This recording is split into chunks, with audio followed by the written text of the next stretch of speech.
You are now listening to Testimonies with Terry. All right, guys, I am here with the founder of Koncrete Eden, Stephen McMillon. Stephen, thanks so much for coming on the show, man. Absolutely. Thank you. Thank you for having me on here. Yeah, and full disclosure for everyone listening, this is actually take two. Last time we recorded, there were some technical difficulties. So, Steve, thank you so much for taking the time out to do this again. And I just really appreciate it. You have an amazing story, even without the shoe brand, but then the shoe brand is a whole separate amazing testimony, too. And I'm just so excited and honored to have you on the show. Absolutely. Absolutely. And I'm absolutely honored as well. Man, it went so well the first time. I know it was a little choppy, but we had some technical difficulties. But this, man, I'm really excited to be able to just be able to do this interview and be able to tell my story as far as from the beginning. Amen, man. Amen. And those that have been listening to the show for a while know that I'm more of a metalhead. I love rock music. Those are my roots. But when I got saved, it was actually CHH, Christian hip hop, that really played a huge role in bringing me to the Lord. And even in high school, I would listen to hip hop, but I would always go back to rock. But man, getting saved 2010, 2011, that's when the whole Reach Records team was really hitting their stride. Lecrae and Trip Lee and KB was just getting started, Tadashi, all them guys, and I still love hip hop. It's a part of me, and I follow Rapzilla. They're a Christian hip hop website, and on Facebook, maybe a month or so ago, I saw that they did an article on you and Koncrete Eden, and they were talking about how you have a Christian shoe brand. I'm just like, huh. I never heard of that, but that's really dope. You know, you got all these Christian clothing brands, but I've never heard of anyone having a Christian shoe, and not just a Christian shoe, but a legit shoe. I mean, these things are legit. I've ordered some, I've worn them. They are the real deal. And man, we'll talk all about that. But dude, this is just incredible what you're doing with Koncrete Eden. Man, I appreciate it. My heart, like you, I grew up on CHH, Christian hip hop. I think I got my first album of Lecrae when I was like 14 years old, and I was like, man, I absolutely love this. And so I've always had a big heart towards CHH, and being able just to do this, honestly, it's amazing and it's a blessing for me. Even if nobody even bought the shoes, I would still do it just because I absolutely love doing it. And I've had the opportunities of just being able to give away shoes and bless other people as well. And I've got some pretty cool stories with that. But honestly, I really wanted to do this specifically more so with the CHH industry, Christian hip hop industry, just because it's I believe it's well needed as well Yeah. in that industry and just as far as just for Christians in general. Amen, man. Amen. And I mean, you're already making waves in the industry. Lecrae's giving you a shout out. KB, I think you gave him a pair of shoes. Mike Teasy has a deal with you guys. And I heard about him through you in our interview last time, and I've checked out his stuff. We were talking about it before we pushed the record button, and that dude is legit. If you guys have not heard of Mike Teasy, go and check out his stuff. He can do it all. He is such a versatile rapper and musician and artist, and I fell in love with his music. So you're making waves already, man, and I think you're just getting started. But how about we get started here? Let's go all the way back to the beginning. You have such a cool like family background. You know, when we were talking last time, I was blown away to find out that your parents have been together since middle school and they're still together. Like, so talk us, or tell us about your family's, dude, I'm sorry. I'm just getting my words twisted. Um, tell us about your parents' story and how that has impacted you seeing that throughout your life. Yeah, absolutely. So growing up, my dad, him growing up, they literally lived down the street from each other. And my mom was the really pretty, very classy schoolgirl. My dad, he was kind of the bad kid in school. And it's crazy. I'm gonna start with this story. They were on the bus one time going to school, and there's this kid that's trying to mess with my dad. And so the kid takes a swing at him. And so my dad gets up and takes a swing back at him and misses him and hits this girl in the eye. Oh no. And everybody's like, "Ooh, man, you just hit Lisa. She has this crazy mom. You're in so much trouble." And so when he gets off the bus, he goes hiding and whatnot. And I guess her two older sisters end up going to his house and knocks on the door and is like, "Hey, your son hit our little sister in the eye. Our mother would like to talk to him." And pretty much this long story short is that's my mom and dad. My dad accidentally hit my mom in the eye, and so that's ended up how they ended up meeting. It was love And at first punch, huh? yeah, and my dad ended up becoming like a big football star in Denver, Colorado as a running back and just athlete in general. Got recruited to the University of Wyoming. Then they ended up getting married young. I think my dad was 20 years old. My mom was 19. And it just so happened that my dad ended up becoming a free agent um, and ended up playing for the Atlanta Falcons back in 1989, the same time Deion Sanders was a rookie. And it's really cool. His story is really cool. But he ended up breaking his neck in his rookie year, but he had a gap in his C1 since birth. And that's actually what saved his life. The doctor actually said he either should have been dead or paralyzed. And so the way Wow. I look at it is that God just already had a plan for him already, and that there's this saying that I go by that dreams don't last forever, but your last name will. And so even in that, my dad had to wake up from his NFL dream to be able to go into the next destination as far as purpose that God had for him. Um, and sometimes I believe that just to kind of keep it short, that we sometimes hold on to what we want to do in our dreams, our aspirations, when God's like, that was for a season and a time, but now I'm trying to move you forward. It honestly reminds me even of a scripture with the prophet Elijah when God had him go into the wilderness, and the ravens were bringing him food and meat, and God specifically told him to go by this creek that had water in it, just because there was a famine going on during the time. And then the Lord actually told him to leave again to go to the city, but he could have been disobedient and stayed at that creek, and the food would have stopped being brought to him, and the water could have dried up, just like how the water did dry it up, and he would have ended up dying. But he was obedient to the Lord and was like, okay, I have to go and move on to what's next, my next part of the mission.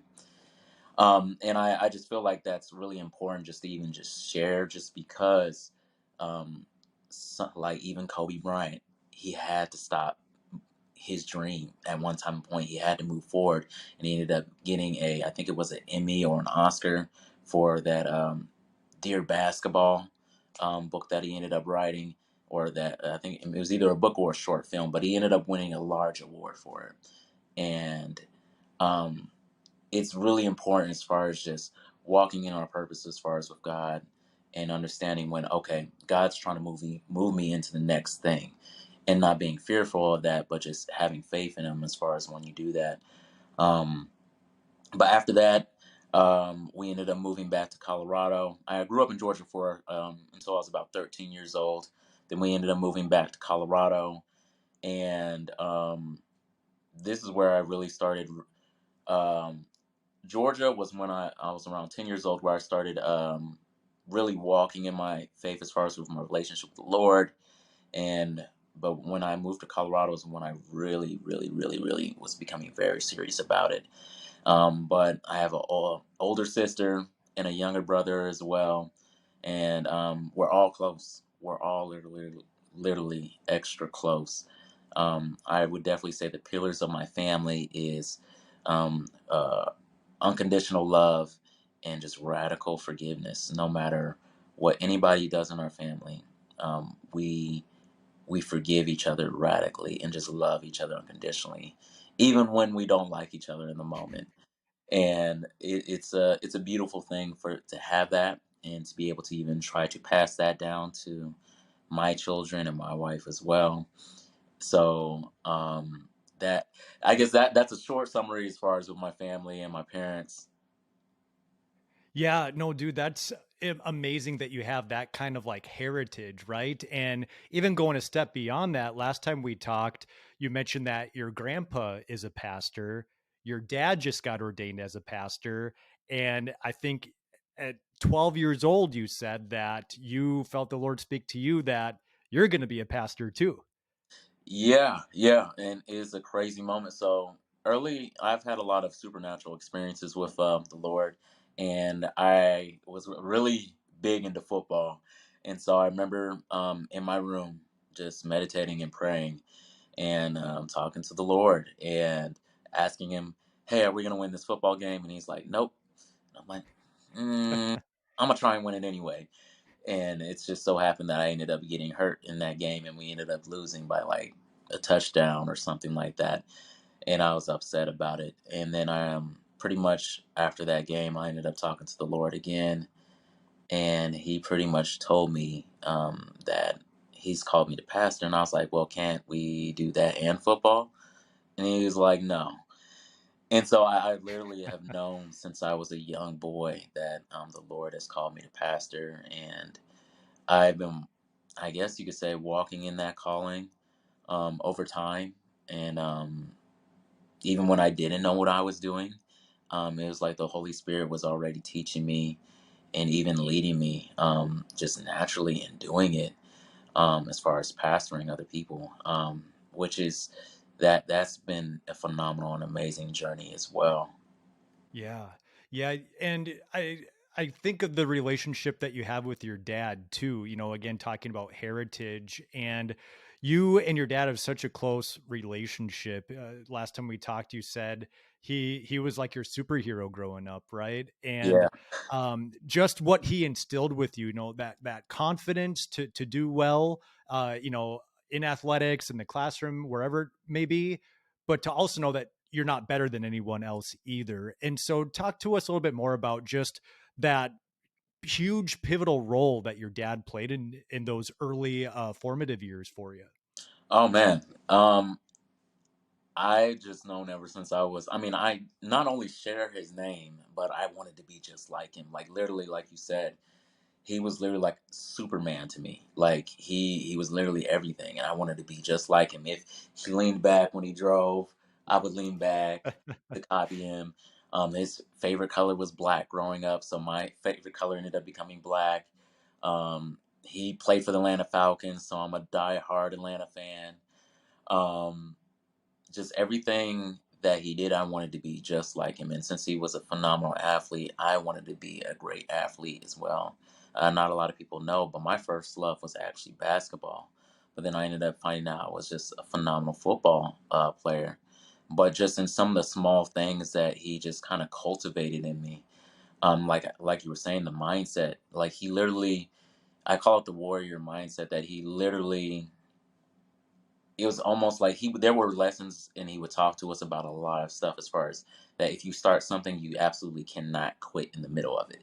Finish it, and then after you finish, if you don't want to no longer do it anymore, that's fine. But you can't quit while you're in the middle of it. You have to finish it. And but just having this mindset as far as persevering and enduring and pushing through and cultivating your gift. Um, for me growing up, uh, he didn't really have to tell me to go train. I would literally go just train on my own. In fourth grade, I had a six pack, and Oh man. I was always I watched a lot of Dragon Ball Z as a kid too. So I would definitely say that was a big reason why. Um, but I was different just because I also seen my dad. I would see how my dad would work out, and he would train us. He was my coach majority of my sports growing up. And so I had that aspect, but it wasn't like he had to really push me to do like the extra training that actually needed to be done. I would literally just be outside all the time. But just how he ended up building that type of mindset in me has made me be successful in other ventures in my life, as far as even with career and work. um, with business, with even my artistic skills, and even when I was the leader of a dance ministry as well.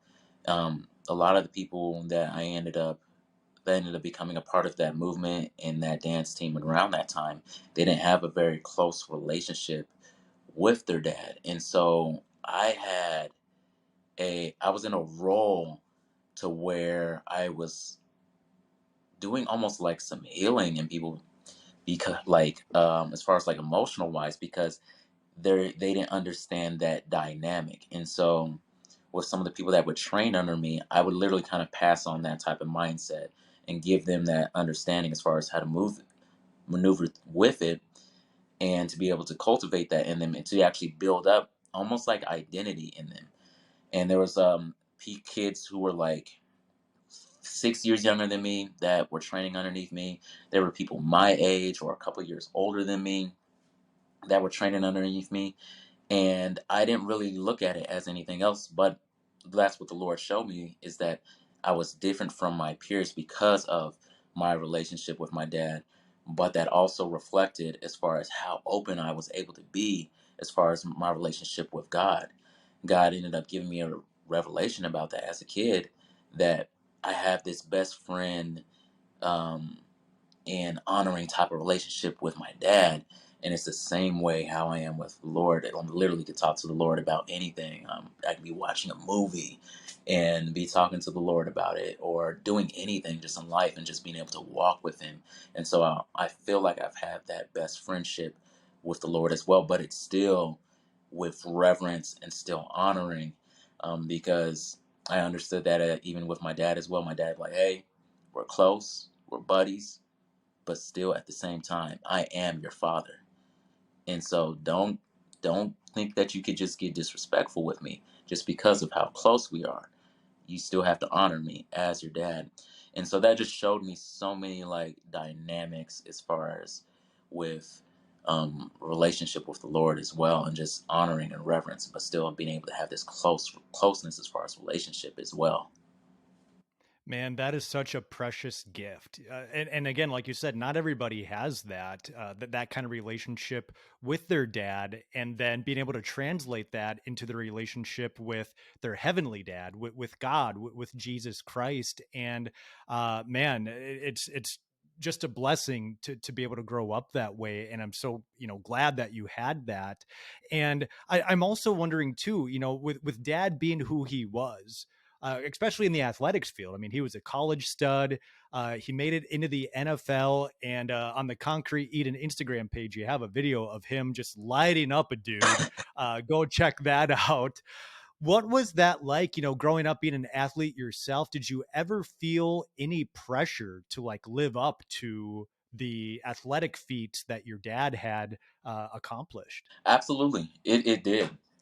Especially when I moved to Colorado, just because as soon as I moved to Colorado, a lot of people just seemed like, oh, this kid, he's small, but he has heart. And he is super fast, he's super quick, he's super strong. Not a lot of people seeing speed like me. And I'm like, man, this is just, everybody in the South is fast. And but I would always hear stories, man, are you gonna be just like your dad? Your dad was this, your dad was that, this and that. And me, just because of the mindset again and the confidence that my dad built in me, I was like, oh yeah, absolutely, I know I'm gonna be better. And my dad would just smile, and he would smile with almost like a proud smile, like, yeah, that's my son. But I knew that I had to react that way, just because of inside there was that pressure, there was that fear, there was that, I felt like that there was that shadow. And it was difficult to maneuver through just because of that pressure, and everybody seen my dad and my dad's story, or seen the video, or my dad would talk and whatnot. So there was that pressure, but he he has always been my biggest supporter in anything that I've ever done. And that is absolutely a phenomenal thing. I'm kind of getting emotional right now just because, like, when I say that he's my best friend, he is literally my best friend. And even in my darkest of moments, he was right there by me and still supporting me. And even when he had to be extremely hard on me, he still believed in me when nobody else believed in me. And there was a lot of moments that has happened for me. And the crazy thing is that in those moments when I would actually um, get past that brick wall or that obstacle, whatever it may be, that I would end up becoming successful in it. And I do definitely give a lot of that credit to him just because he was right there behind me, supporting me, even when if I first started and he's like, "Man, what are you doing?" He would start to see how hard I would work at whatever I was doing, and he would be right there supporting me. And I believe that's really, really important. And just being a father myself, and me having two sons and also a stepdaughter as well. But I don't even call her my stepdaughter. I literally just call her my princess and my daughter. And Yeah. and she calls me dad. She doesn't look at me any different. She absolutely adores me. But I really believe that like I do that same thing with my kids. I let them know that I am here to help cultivate their dreams and their aspirations. Now, if you have this dream and you say this is your dream, we are going to have to work hard at it. And I'm going to push you. But at the same time, if you really want it, I'm going to help you absolutely get there. But if you don't want it, then we could find something else that you're passionate about and be able to build you up in that craft as well. But a lot of that credit I literally give to him, and he's just a phenomenal guy. I don't know if I fully answered your question right. Um, I know I went a little bit far with it, but he's just a phenomenal man. Honestly, like guys just like me, just as goofy, just as funny, just taller but not as handsome. I love it. I love it, man. Well, shout out to Papa McMillon for raising such an amazing young man in you, Steve, and I'm sure your siblings are amazing as well. And you know, behind every man is a very strong woman as well. And man, your mom, she's a teacher, or you know, she spent her career being a teacher. I think you said last time that she's actually thinking about going back to school and getting like her master's. So she actually has her master's. So she's actually wanting to go back to school to get her doctorates. And Oh yeah, wow. so her in the school, like that's her. Well, she, okay, so I gotta go back a little bit. When my mom was not an athlete growing up whatsoever, she was more like, ooh, sweat. No, me never.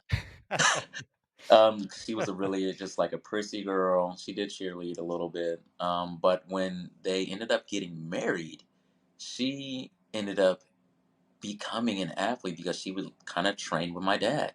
She would do some workouts with my dad, and now my dad, he doesn't really work out at all. But my mom, she's ever since I have known, like maybe 2 or 3 years old, she would be up at 5 a.m. in the morning doing her workout videos and whatnot. And she actually is the head of the dance ministry at their church. She's been that for years, and her just taking almost that athletic mindset to persevere as far as academics and education as well. It's like my dad took that same mindset and even helped put that in my mom as well and built her up in areas that she wasn't secure in. And has grown into this phenomenal dynamic woman. And my mom, she's definitely a big reason as far as even how my brain works as well, even from an intellectual standpoint, and how I even go about even studying. So like my dad definitely taught me a lot as far as perseverance and all these other things. But my mom, I really give her credit to that as far as how my mind works, to even being a student of my craft. And it's another thing even that my dad admires. Like he's a very big technician as far as with football. We could because we were coaching together as far as with my son's team. But there are small things I'll point out to him. I'm like, I believe that we should do this and this and that. And he's like, why? I don't understand it. But then I started breaking it down in almost a scientific way. And he's like, looking at me in awe, like, huh, never thought of it that way. And almost bringing different things even to the sport of football, as far as technician wise, and how the body moves naturally, that nobody's even thought of as of even yet. And so I've really expanded upon both foundations that my parents have actually built in me. I'm a really big person as far as um, sound sound sound theology and sound doctrine. And because of the way that my mom has taught me great study habits, um, I've done a lot of studying and actually done a lot of ministering because of being able to study sound doctrine, the John Pipers, and I can't remember some of the other guys, William Lane Craig's and all those guys. I've done a lot of studying as far as with that, so I've been able to use those same study habits, even as far as even with my faith, to be able to actually help other people that may not understand as far as from an intellectual standpoint, even as far as with the Word of God as well. Yeah, man.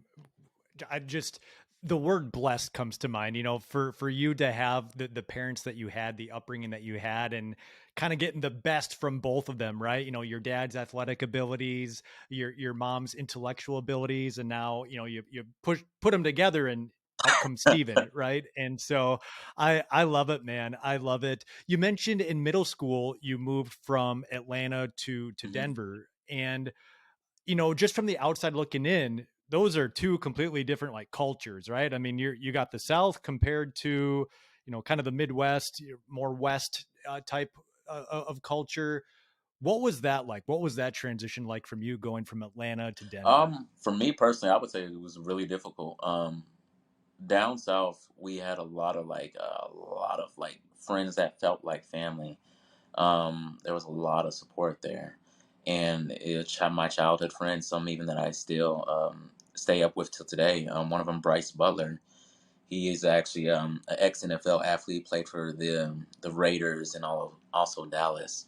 Me and him literally grew up since diapers together, and having just being there in an environment as far as where it's very community based, it's very faith based, um, athletic based. It For me, it felt like the perfect place for me to be able to grow up in, and I was excelling in a lot, even educational wise. I felt like I was excelling, and then when I moved to Colorado, it was extremely different, just because of it.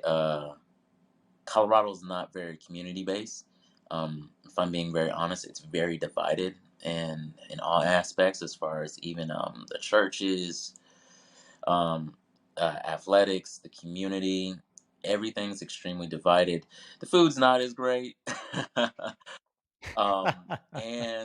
the snow. I will never get used to that ever in my life. I will never. Same here, man. Yeah, Same going here. from 2 inches of snow being on the ground and getting out of school to having about 8 inches of snow and you still have to go to school. Yeah, you'd be pretty Yep. upset about that. But um, as much as I didn't like Colorado for a long time, it grew on me. It grew on me, and I literally think that was the Lord, honestly, doing that, because I literally feel called here. Because I've had every opportunity to move and never come back, as far as moving back wise, but I feel like I'm supposed to be there, at least, for right now during this time. I'm really supposed to be there. This is where I ended up meeting my wife. My family is still here. My parents' family is here. And so, and like I've done a lot of ministry here. Like there was a time and point where I had to move to San Diego for about 2 years, and I ended up moving back. But I already knew when I moved to San Diego that the Lord was already calling me back. It was like a almost a Moses type of move for me. I had to go there to be built up and to be come right back for whatever that the Lord's going to have for me in the years to come as well. But I have definitely a love hate relationship with Colorado. It's a very, I would say it's a big city, small state. Everybody knows everybody. And sometimes that's a good thing, sometimes that is a bad thing. But I love it there. It is absolutely home for me. I believe it's a great place to honestly raise a family. The only other thing is just that it's extremely expensive. Oh man, I feel like everywhere is really expensive right now with inflation and everything. But yeah, man, I totally get you with the snow. I'm born and raised in Minnesota, and I still cannot get used to the winters here. If I had it my way, we'd be living somewhere down south. But man, it is what it Yeah. is, right? You just deal with it and get through it. And I'm, as we're recording this, we're in May, and it's like 65 degrees out, and I'm just like, finally, the 8 months of winter is over for us. So you you mentioned, Steve, that when you moved from Georgia to Colorado, that your faith, your walk with Christ really went to that next level. Tell us more about that. Yeah, man, it is. I've had a lot of supernatural experiences, and I think the Lord even was doing that as I was young, like a young boy. But then it started escalating even more, and so I knew that the Lord called me to pastor. I've known that, but when I started, when we moved to Colorado, I started to have visions and dreams, and so the Lord, it was like the Lord activated a prophetic gift in me, and it was really absolutely strange at first, just because I would see something before it would happen. I remember this one time I was sitting in a lunchroom. I was late to school, and so when you're late, you have to go to the lunchroom before you go to class. So you kind of get in trouble when you're late. And so I'm sitting in the lunchroom, and during the time I had a vision of the girl that I was dating walking right in, wearing the exact same outfit, and sitting right next to me. And I can't remember what she said, but she said something to me. Then no more than 5 minutes later, she walked in with that outfit, sat right next to me, and said what she said. And I'm looking like, like in the Fresh Prince of Bel Air when he looks at the camera, and he's like, that's I had a moment. I'm looking away, like I'm looking at some audience. Like, did y'all just see that? And she's like, "What's going on?" I'm like, nothing. Nothing is weird." And then I ended up during that time, we were all living with my mom's mom during the time because we haven't moved into our home. And I remember coming back, and I don't know if this was like days later or weeks later. I heard my grandmother talking about pretty much this prophetic gift that she also had, that she would have visions and dreams and see things before it would happen, all this other stuff. And so I was like, oh, so that's what that is. So I'm not just some weirdo. And ever since then, it was like the Holy Spirit was training me in the prophetic. Like I didn't have somebody like an actual physical person train me in the prophetic till I was probably in like my mid 20s to be able to help give me understanding, but I was already like ahead of the curve than a lot of people that were kind of like getting trained, that were or started to get trained when we were pretty much starting with this person at the same time.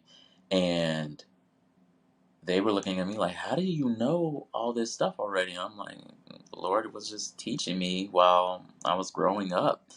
And I've had instances where I remember when I was down in college, and I was down at the college campus.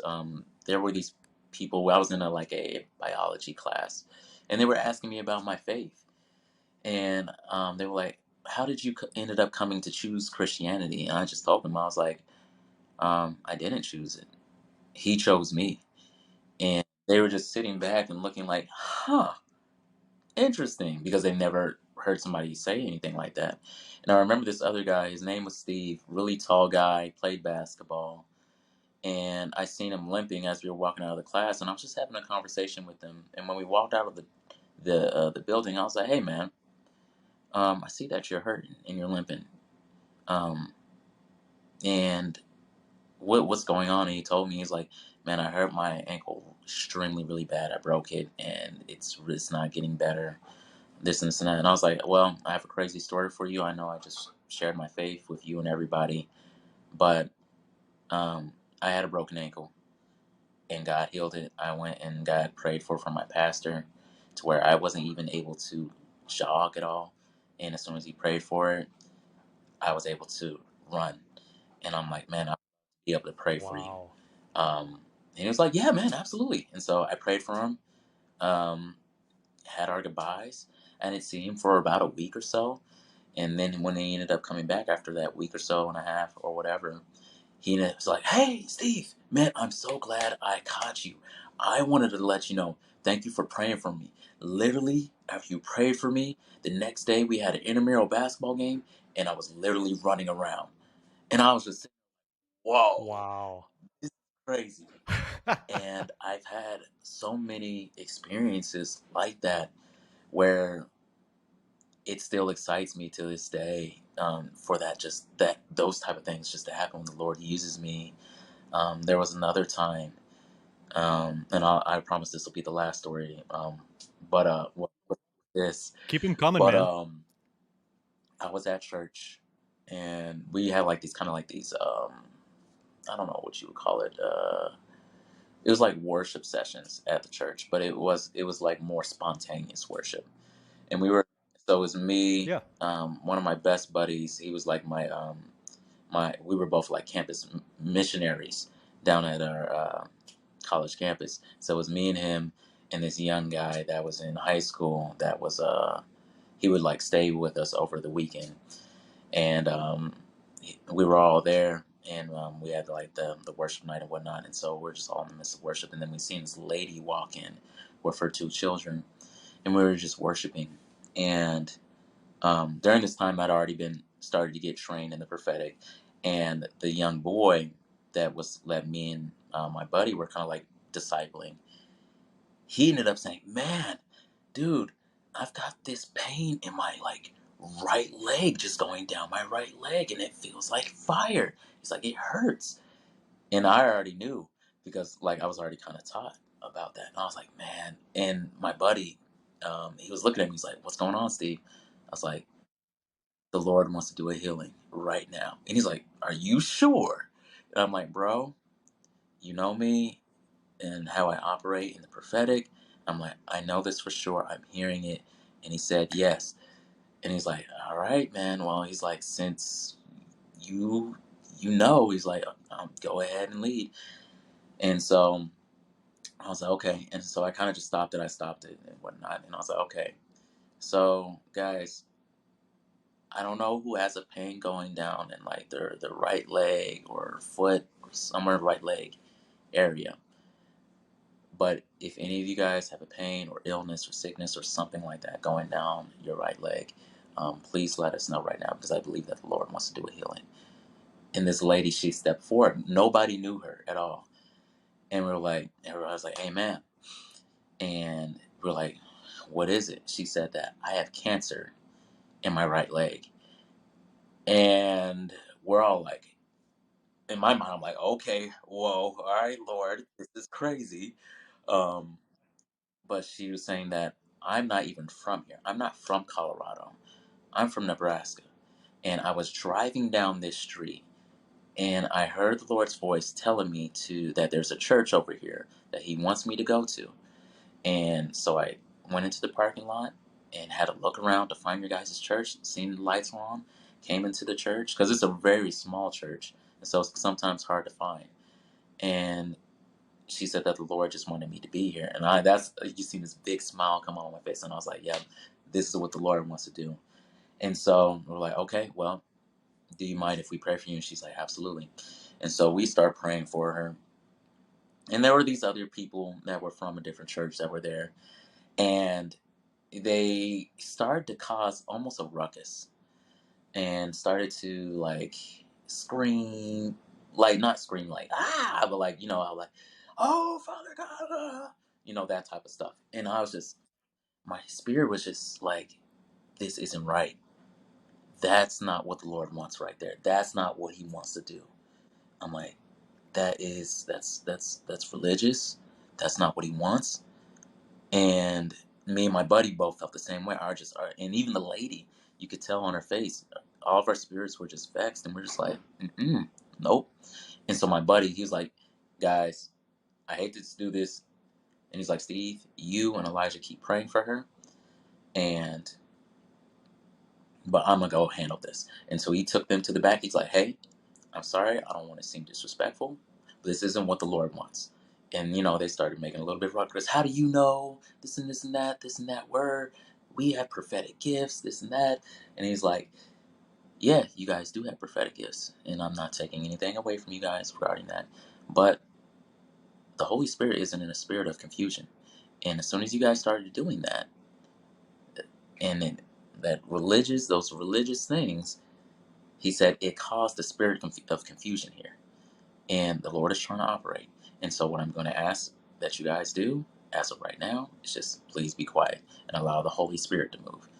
And me and Elijah, we prayed for her. Actually let him pray for her, more so because he was the one that felt it going down her leg. I was just there to, of course, to I guess you could say, I'm trying to think of the word, but facilitate, I guess, or oversee. And we prayed for her, just a few short words. And we asked her, how do you feel? And she said, I felt a complete release in my leg. And I was like, amen. Wow. And so we all gave her some hugs and whatnot, introduced ourselves to her kids as well, gave them hugs. And she ended up leaving. I haven't heard from her since. Um, I think she ended up sending like a letter to our pastor saying that she did get checked and that she did say that the cancer was completely gone. And Come it's just on. it's amazing. I love when I'm able to even just witness when the Lord does those type of things, or Yeah. even when He even gives a prophetic word or a word of knowledge to somebody, and people are like, "How do you know this? Where are you from? Where did you hear this from?" And they're just like, "The Lord is telling me to tell you this." I love those moments just because there's so much freedom in it, and it really even gives you a understanding as far as that God sees you.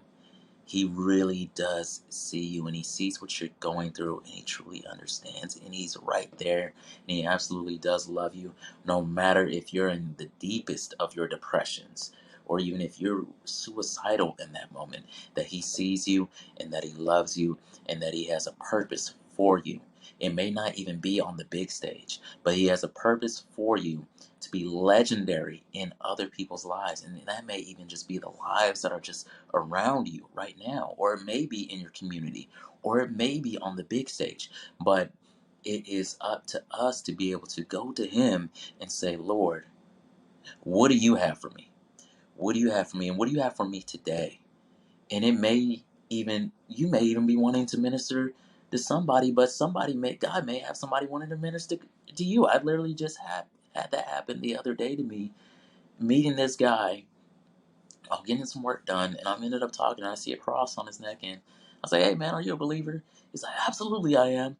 And he's like, man, crazy enough, I used to be an atheist. And he said, I used to try to disprove that God wasn't real and Jesus wasn't real. But he said that the more that I kept digging, the more that I ended up seeing that this was true. And his story just absolutely just excited me, just being able to just hear that this dude was a real atheist and that the Lord literally changed his heart and transformed him. And this dude was just on fire for God. It was so amazing. And I'm just like, man, some of those small moments as far as just being intentional with the Lord and saying, Lord, I'm open. I'm open to you, what you have for me today. If you want to open the door for me to be able to minister, then open that door and I'll walk right through it.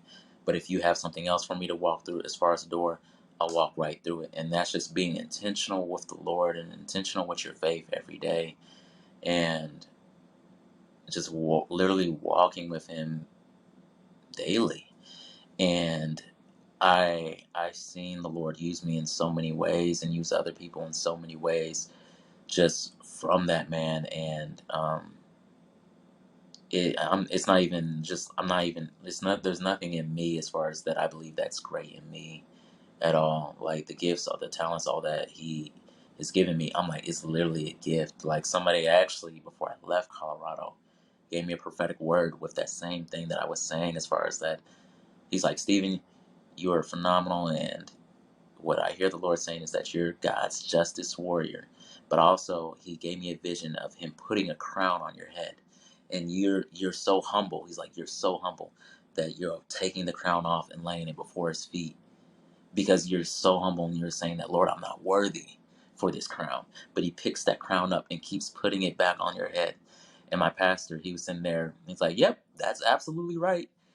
And it hit me, and I was like, that is how I am. Because like, I literally do look at myself as far as, Lord, there isn't anything good in me, but any good that is in me is because, literally because of you. You have changed me, you have transformed me, and you're you're the only good that literally is in me. And so I try to give him that thanks, but at the same time, once he spoke that word, it made me really sit back and I'm like, you know what, I have to value myself a little bit better, because he did create me with these gifts and these talents. And if he has crowned me, and if he's putting the crown on, I need to honor that crown and not take it off and put it back at his feet saying I'm not worthy. That is a good thing, but at the same time, he crowned me for a reason and is entrusting me with that crown for a reason.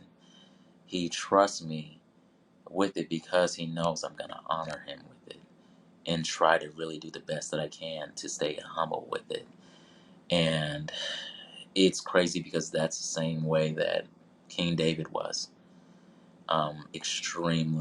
That guy was extremely humble. He made some mistakes, of course, but he really had his heart after the Lord. And it's funny because that's exactly what people used to say about me when I was younger and I was in my dance ministry and all that type of stuff, man. Yeah, dude, you just preached a sermon right there. I loved that. That was amazing. And man, just even the testimonies that you shared there with the healing, I love that. Unfortunately, there's people within the church that, don't believe that prophecy is for today, or healing isn't for today, but it is. That did not end with the prophets. That did not end, with, the end of Revelations. Like, that is still for today. And what you just shared there is evidence. And I had Duke Lamastra on the show recently, and healing is a big part of his ministry. And I love what he says. He says, Jesus never told anyone to pray for the sick. He told them to heal the sick.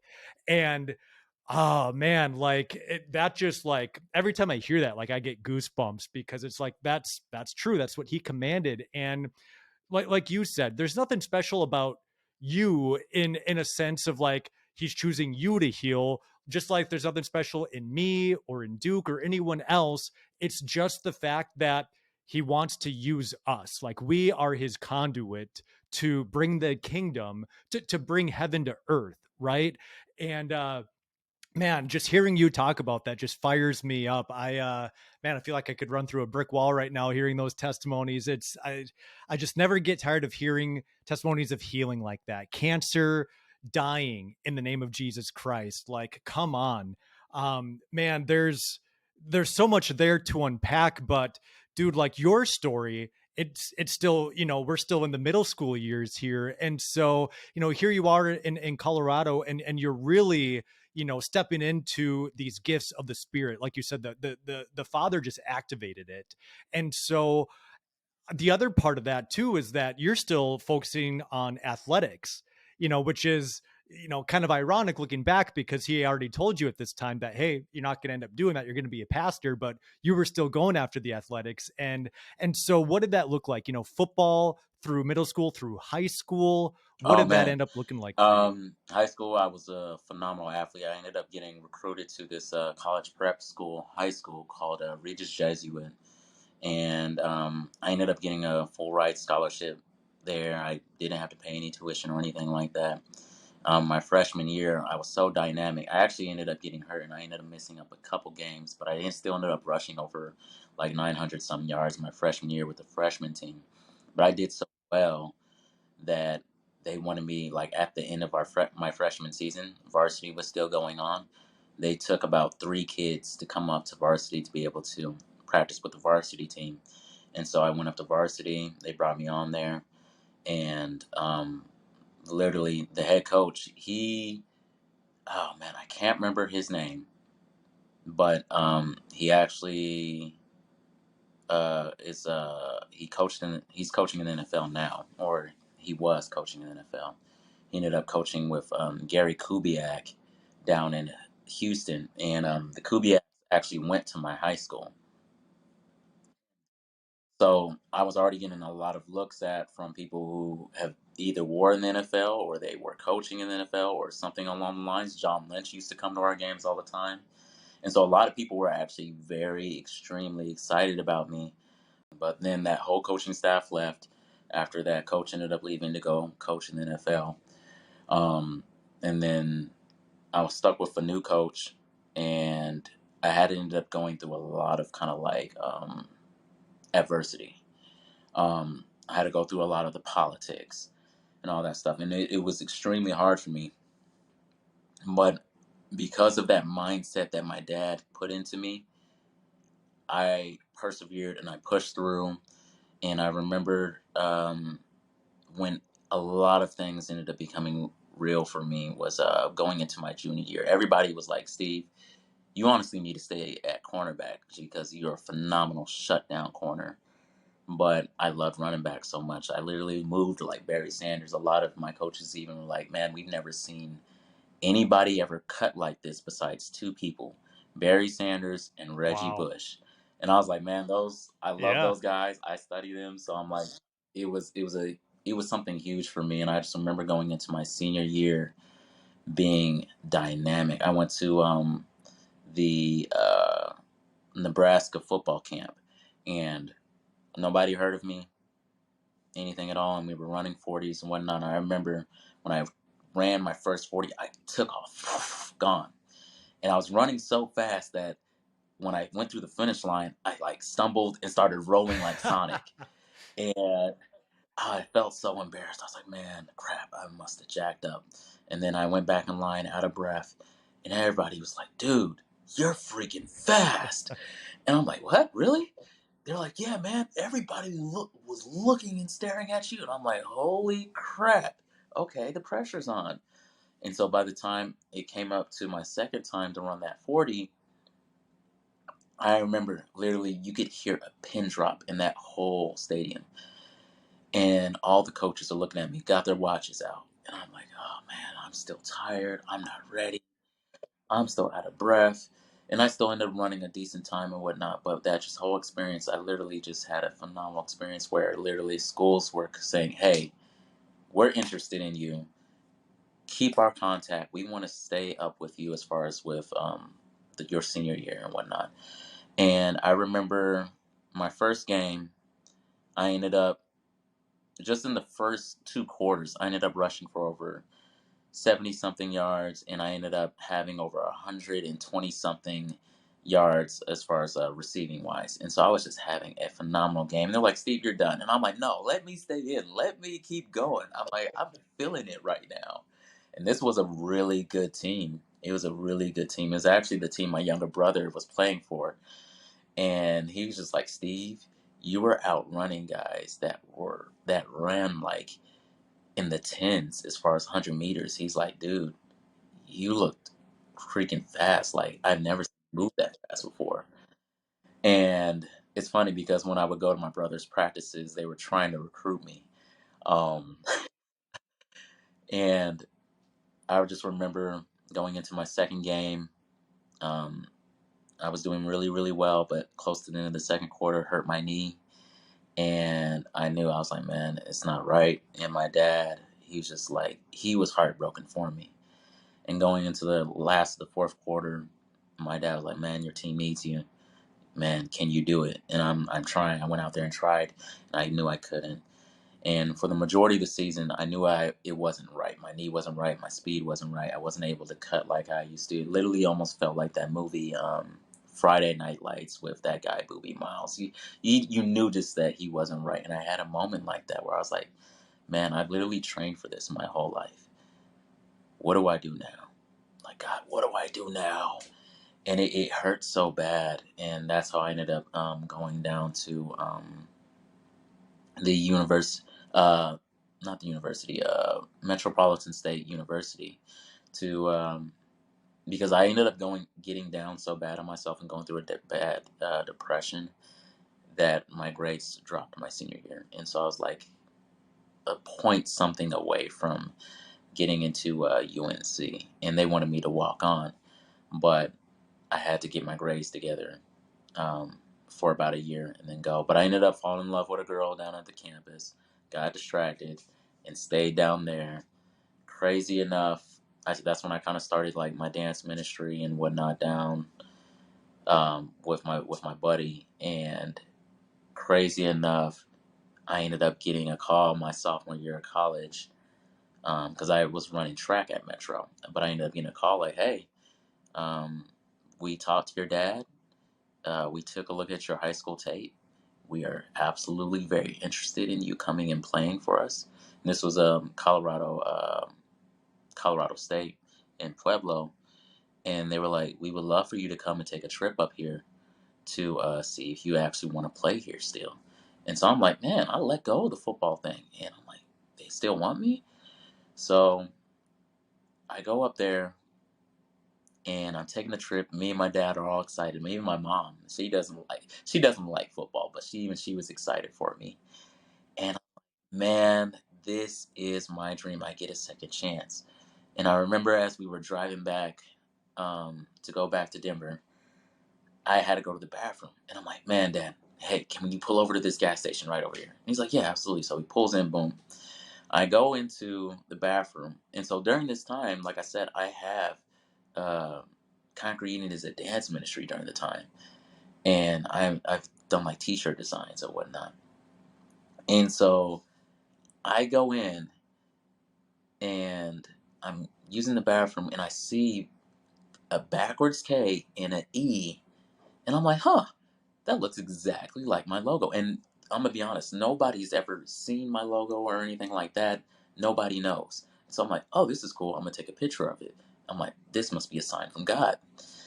And so I go out of the bathroom, and then I remember on the left was this ice box. And on top of the ice box, it says, are you with me?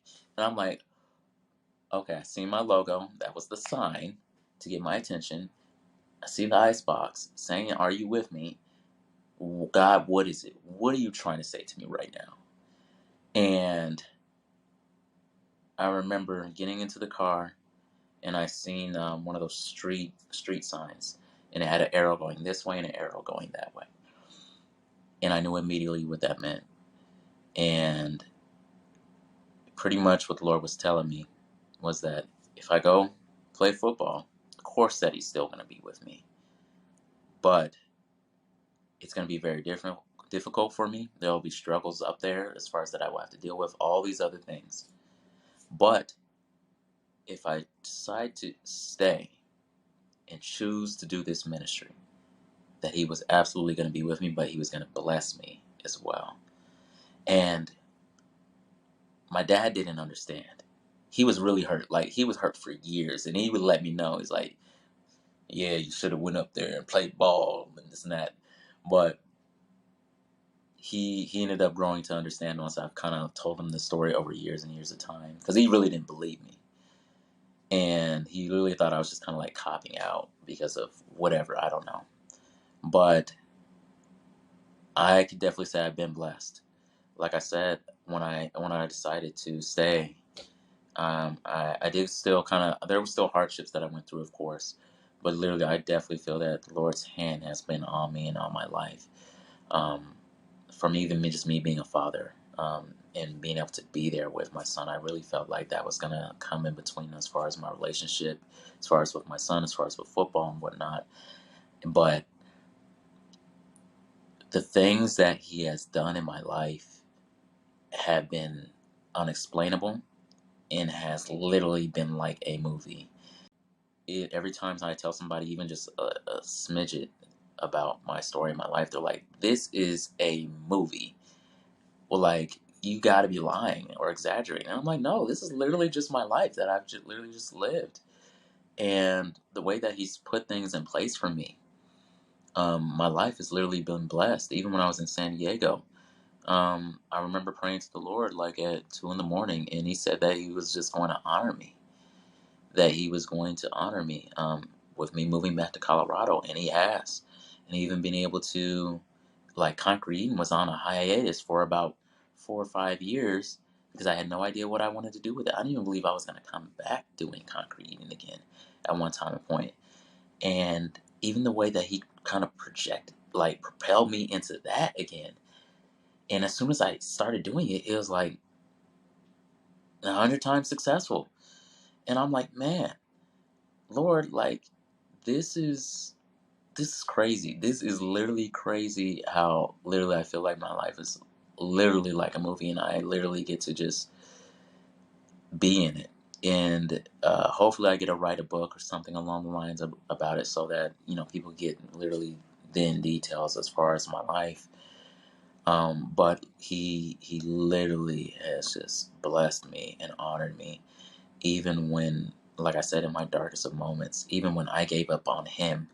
Because I did have a moment where I felt like I was in such a hard place in my life. Literally felt like a joke season that lasted for 3 years, um, where I gave up. I was like, Lord, I'm hurt. And I know everything that you've done. I've seen you. I've heard your voice. I've seen the miracles. I've seen you do all this. But Lord, your people, they're hurting me right now.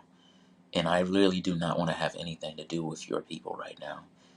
And because of that, I don't want to have anything to do with you. And then I felt the Lord took it like a gentleman. I knew he was hurt at heart, but he really took it like a gentleman. And he was still there for me, even in that midst of that moment in that time. And it's crazy because when I ended up having my second son, I literally felt God's love flowing through me all over again. And man, it was like my eyes became open again. And because I was really trying during that moment, and I'm like, man, I gotta get back. I gotta get back with the Lord. And but when that happened, when he was born, it was like, boom, this love just like I just combusted like with all this love. And man, it's crazy the moments that God uses just to be able to even just heal us. And I've had more than a few of those moments, and every single time I'm like, man, God, you're amazing. I have so many stories, man. Even like the Chosen series, Yeah. I actually love that show. Me too. And the first time I watched it was during the pandemic, and we were all stuck in our homes and whatnot, and I was going through a very terrible heartbreak, and I'm all boo-hooing, and I've seen the ad multiple times, and so I'm like, okay, let me watch this. I'm not doing anything. I'm stuck in this room, and I get through the first episode, and I'm over here snotting and crying, and oh God, and it literally like catapulted another fire in me, and ever since then, I haven't been looking back, man, and like it's just the thing I love about, I guess you could say, my story is that it's nothing that's perfect. It's not a perfect story. I've failed more than a million times in business and relationships, and not only love relationships but family dynamic relationships, friendships as well. And yet I've seen the Lord restore and redeem and reconcile all of it. And that's why I'm like, this is a movie. Like, it does not make sense. And I just literally have seen God do that and literally take an imperfect person to be able to reflect his glory. And I'm like, man, that's why I'm saying, I'm like, I don't deserve it. And I'm like, I don't deserve it. I don't deserve all this that you've even been putting in my life. And that's why I was talking about putting the crown down. But I'm like, but he puts it back on my head. And I'm like, okay. But I'm like, man, like that is a absolute treasure and a gift for him to choose you to reflect his glory and to even be able to share a story like this and experiences like this, man, because it's just it's been life changing for me. And even just like with other people that have told my story, they're like, man, it's just even the bits and pieces are life changing for them. And um, honestly, I'm just absolutely just grateful that I'm been able to go through this journey and share my story and just share how amazing God is. And I'm just praying that this story reaches somebody that has gone through some things that I have gone through. I have been through depression. I've had suicidal thoughts, and He saved me from both, um, multiple times. And I'm gonna say that I'm not absolutely perfect either, because I've had depression moments again, and I probably will in the future. But the thing is that God stays consistent, and that He stays with me in those moments, and He's taught me ways how to overcome that and how to fight against those moments. Because at the end of the day, we're all human and we all have things that we go through. But the thing is that He's with us in those moments. He may not take us out of the fire, but He gets with us in the fire. He gets with us in those struggles, to be able to be there with us, to be able to help strengthen us and get us through those moments. And that's the God we serve. He really does have a personal relationship. He's not trillions of miles away, just looking down on us like a guy with a magnifying glass on an ant pile or whatever. Like, no, He's literally here and truly trying to love you, and truly trying to even get you to see, like, hey, that's not what I have for you. I have so much better for you.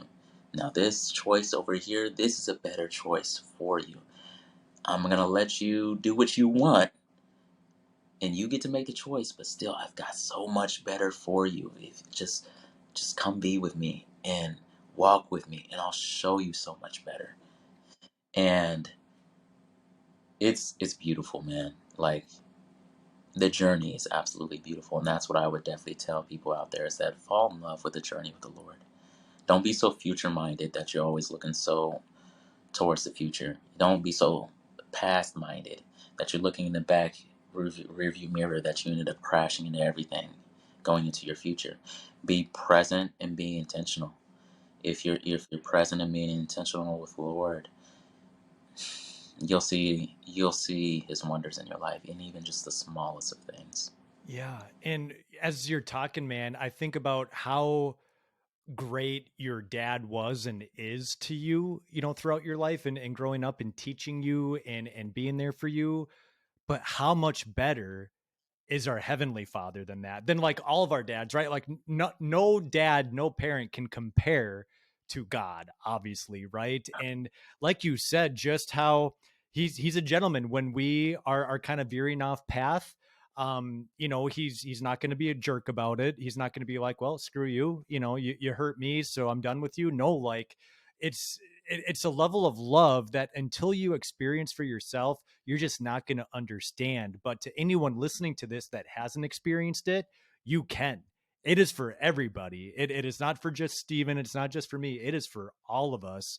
And man, again, Steve, just preaching another sermon there. I love it. And there's a couple things to unpack there, about this part of your story. And the first one that I want to talk about is Koncrete Eden. So you said that it started out as a dance ministry. Tell us more about that. Yeah, absolutely. It's funny because I guess you could say, for me growing up, I was a big fan of Michael Jackson. I was just like, man, this guy can moonwalk, he can move, all of these types of ways. So I was always interested in dance. And my mom, she's the head of a dance ministry, so she can move. My dad, he's a little stiff, but I give him grace. But so I've always had this interest as far as with dance, but I just wasn't. I didn't feel like I had it in me. And then I seen this movie called Stomp the Yard, and I'm like, what? I was just captivated. I'm like, what are they doing? I've never seen anything like this. And it was a dance genre called krump. And with that dance, um, pretty much I started getting into it, looking into it, trying to figure out what it was all about. And then going into my freshman year of college, I was still really heavily into it. And one of my best buddies, Anthony Robinson, he was trying to build up his own dance team.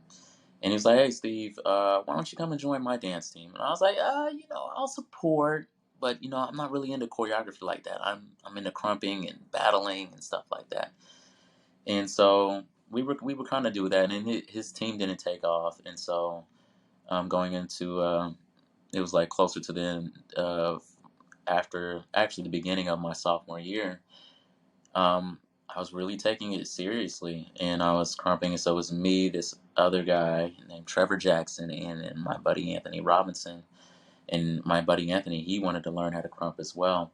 And what we would do, we would literally have sessions in the streets. We would have sessions on the campus, just literally anywhere that we could pull the music out. We would have sessions in parking lots. We have literally have went up to high schools to go battle and do all these things. We were just holding sessions everywhere we would go. But the thing is that what we would do is we would Bible study together. We would actually Bible study together and pray together. And we've even went to like young adult and youth nights at churches, and they would bring us in to show this dance as an outlet for the youth. And when we were just traveling all around and doing all these things, people would literally be like, "Hey, can we learn from you guys? Can we do this?" And we didn't even have a name or anything yet.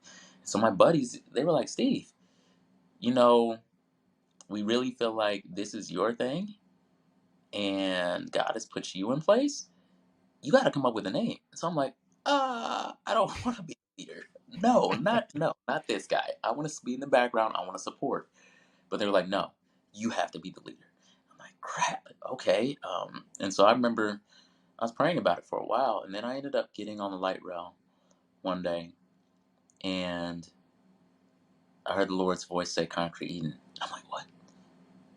And he's like, "Concrete Eden. That's the name of it." And I was like, "Oh."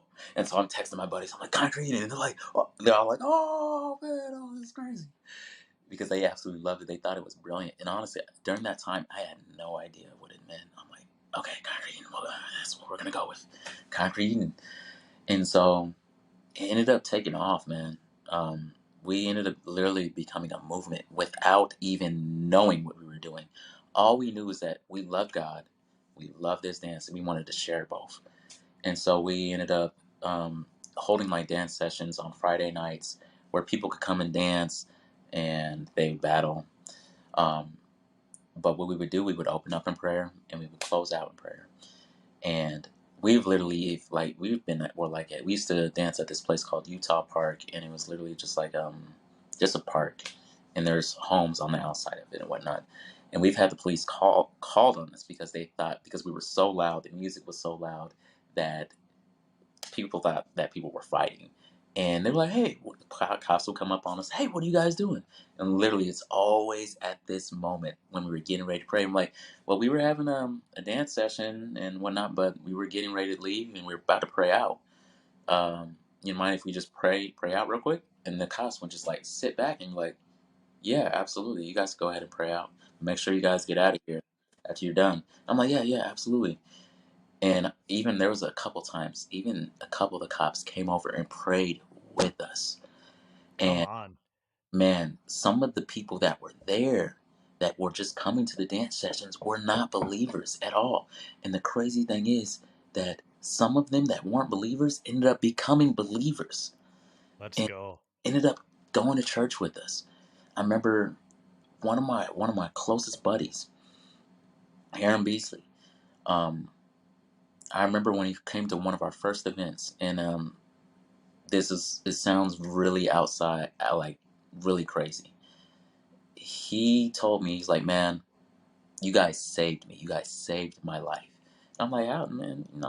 It's no big deal. I just invited you to a drum session." He's like, "No, dude, you don't understand. You saved my life." He said, "I had a choice.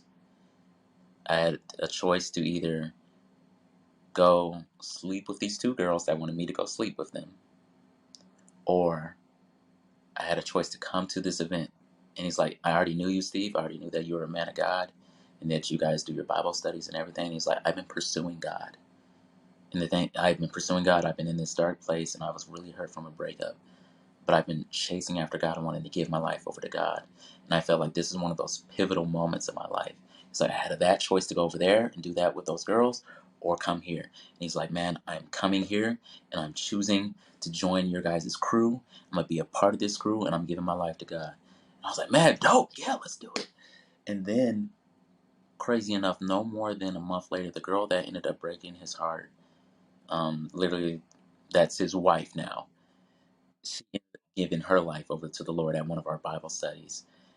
And literally, they've been married since. And this guy is a phenomenal man of God, a powerful man of God. And it just shows that just like when you're just open and you're just being humble as far as what the Lord is calling you to do in that season, in that time, there's generations that you could affect. And I've seen so many people, even now to this day, I hit up some of these guys that used to dance with us back in the day and checking in on them, and they've become phenomenal um, husbands and wives. They are ministers in their church. They're saved and doing a lot.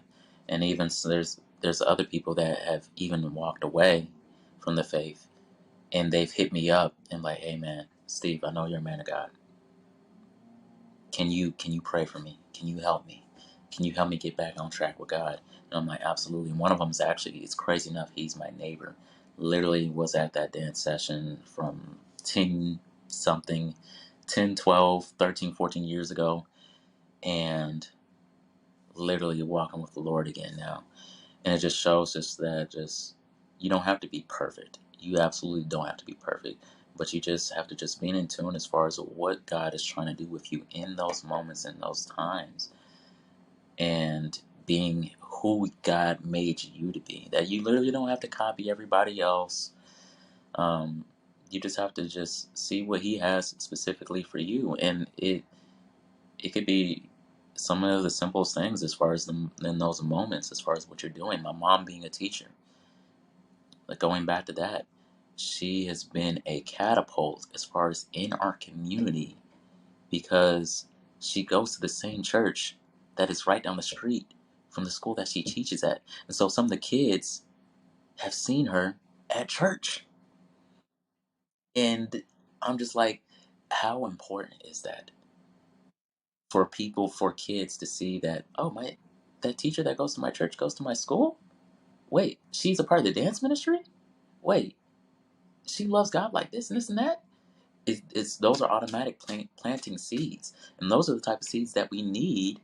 And even I would say that even the importance of going to a church and being a part of that area, being a part of that community, and even like your job or whatever it is. I mean, there's people have different jobs and whatnot that calls them to do different things, but if you're able to be a teacher in a community that you live in and that you go to church in that community as well, that is absolutely amazing because you're literally able to touch people's lives. You're able to understand them in a different dynamic because you guys are a part of that community. When you're on the outside looking in from that community, it's maybe a little bit harder to understand because you're not a part of that community. And I really believe that's really, honestly, really important. So, like, for me, that's why I've been the way that I've been as far as just an inner city missionary. That when God calls me to an area, I'm like, I'm gonna live in that area. I'm not just gonna be called to the area and not live in it. No, I'm gonna be in it so that when I'm doing this ministry, that these people are seeing me like, that's that guy. That's the guy that was praying for that person over there. He's at this store right now. He's here. He's doing this. He's what? What? I'm like, yes, I'm here. I'm a real person. I'm not separating myself from everybody else. I'm in the community and I'm trying to save souls and change lives here in this community. But yeah. Dude, that's amazing. And what I love about it is that it's just another testimony of God using anything and everything to bring people to him, even crumping, right? Like even using this dance. I mean, that story of your friend who had that choice, have a threesome or come to an event where we know the presence of God is going to be, and him making that choice to come to the crumping event and his life forever being changed as a result of it. I mean, come on, that is absolutely amazing. And so here you are in college, and you're leading this ministry, while at the same time that football dream is really disappearing now for good. You had that experience on the way home from the visit to Colorado State, where the Lord really made it clear that no, it's time to do something else. And I just think of the parallels there between you and what your dad had to go through with his neck injury, right? Like I'm sure he planned on having a long and successful NFL career, and then boom, shortly into it, plans change, right? And so what did that look like for you? Here you are, in college, did you have any idea of, okay, what am I supposed to do now? Where does life take me now? Honestly, no idea. I literally felt like I didn't really have an idea. I wanted around that time. That's when I started becoming heavy, in as far as like I just felt like a push that God wanted me to start making T-shirts, and so I started making T-shirts for Concrete Eden. And to be honest, I had no graphic design experience whatsoever. I was using a website called customink.com just to be able to design the T-shirts, to be able to get these ideas that were in my head out. Just because I've never used Photoshop in my life, I think Photoshop is absolutely confusing. And I'm gonna be honest, I probably won't ever use Photoshop ever in my life. But pretty much, I started designing these T-shirts for Concrete Eden, and there were some really popular ones. The most popular one is one of my favorites. It's a Christ Up shirt, and the crazy thing is that we were using this motto in our crump sessions, and next thing you know, it ended up becoming a world slogan. Everybody started saying Christ Up, and we're just like, wait, we started this.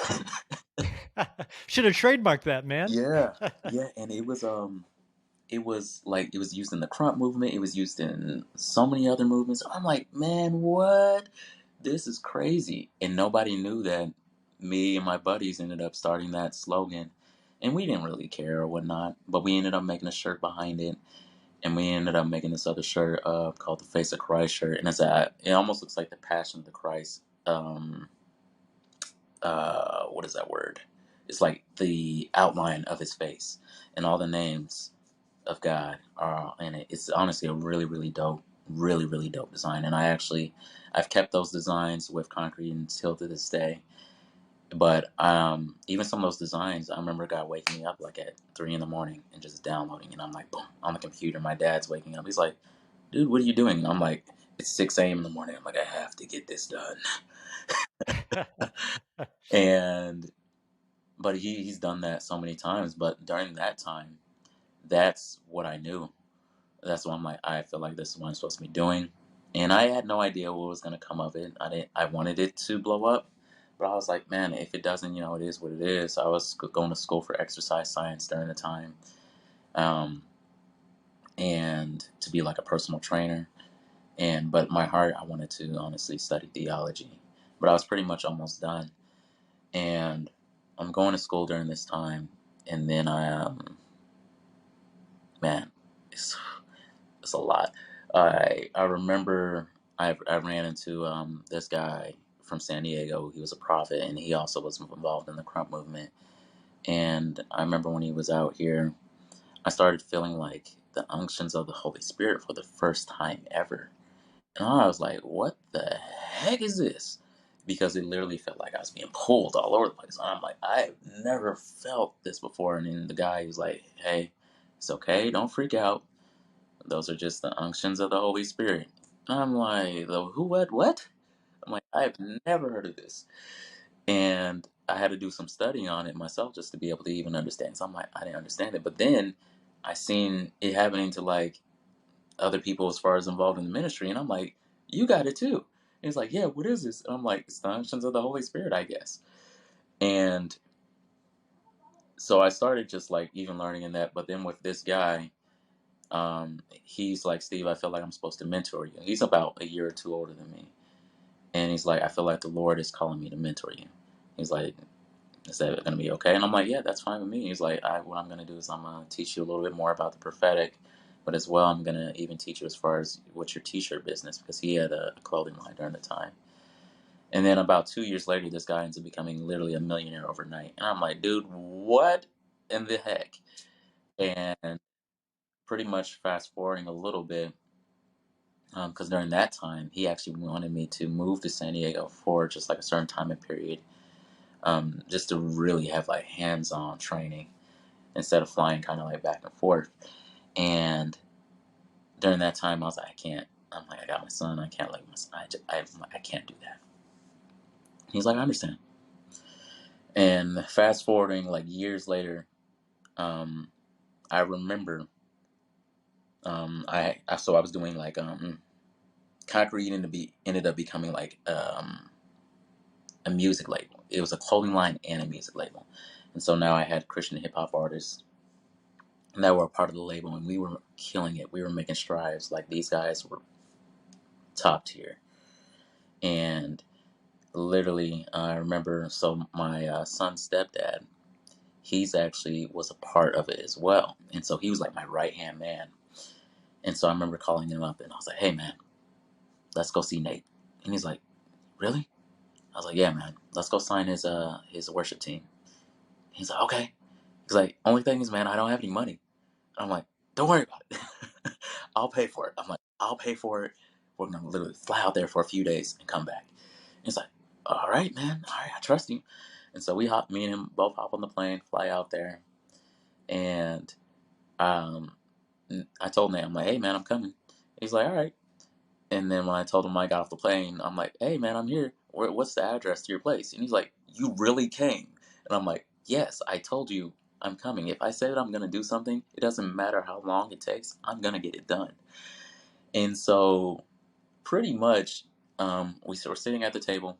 We're talking to him as far as what we're going to be able to do. And he's listening to us. He's like, okay. And he pretty much want us to do like an event back in Colorado, and they were going to drive out, him and his worship team, to Colorado, and that was going to be like kind of, I guess, the like testing period as far as what the type of what we do and how we do it was going to depend on if they were going to end up, I guess, signing with Koncrete Eden. And I didn't know that I was going to have an experience with God while I was out there. So the third day, there's this random guy comes over for dinner.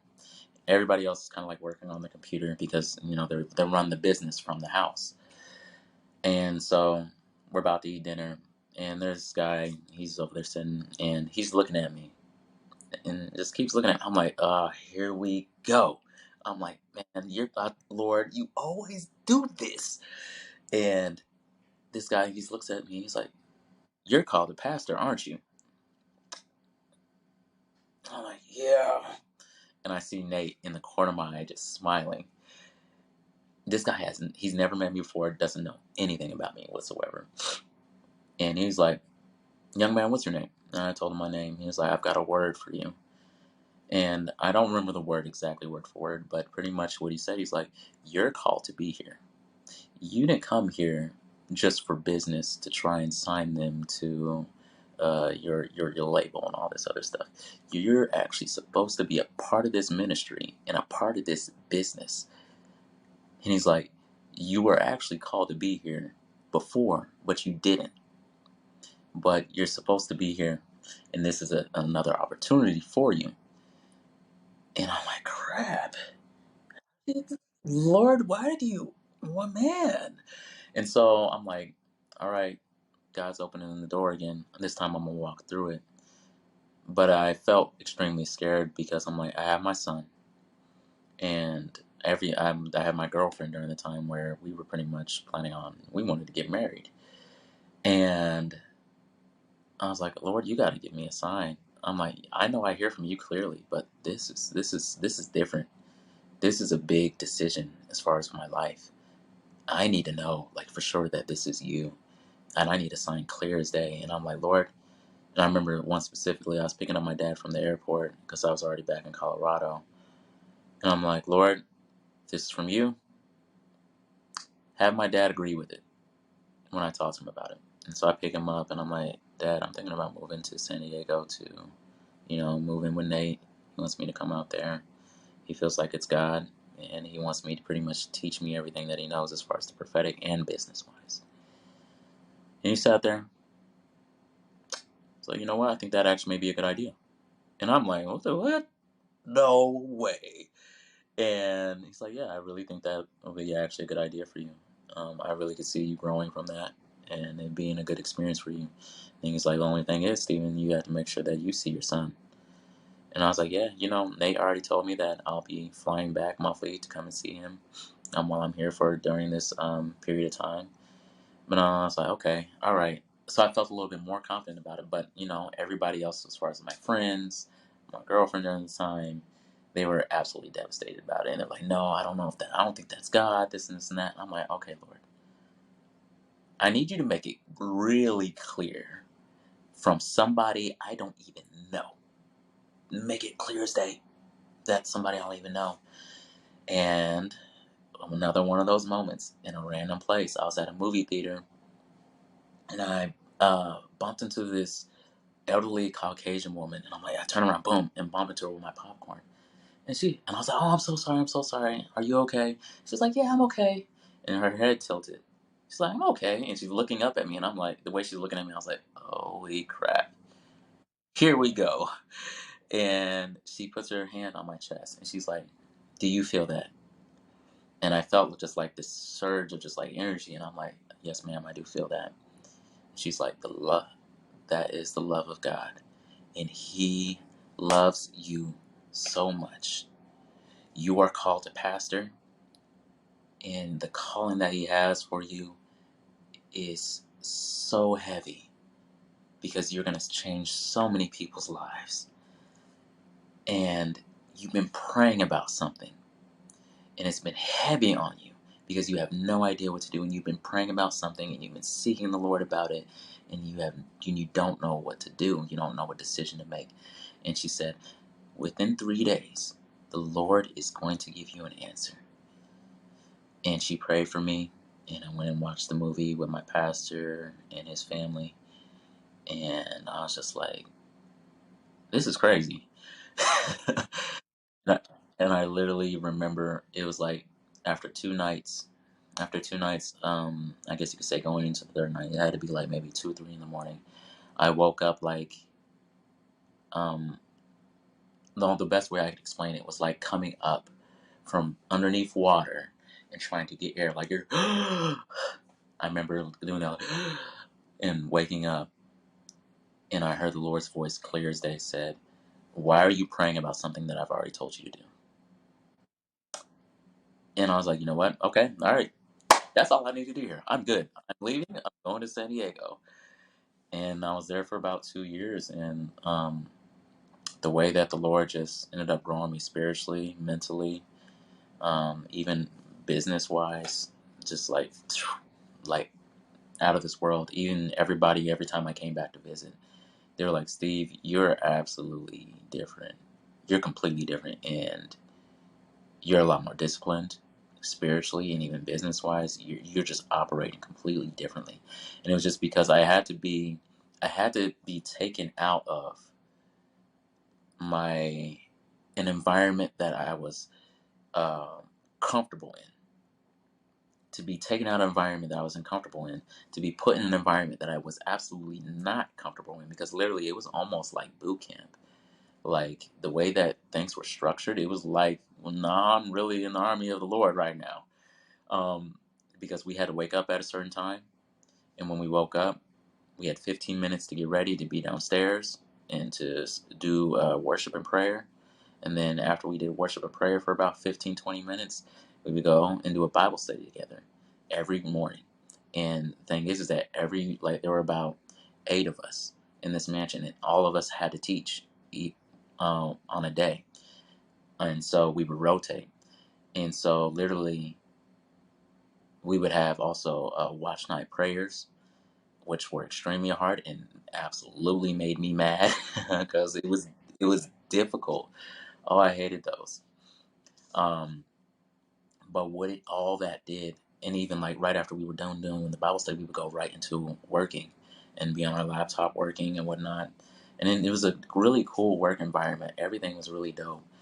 Um, but it really built me up. It built me up spiritually. It also had me be able to see, like, okay, these guys have already become successful as far as with their business, and they're still working hard.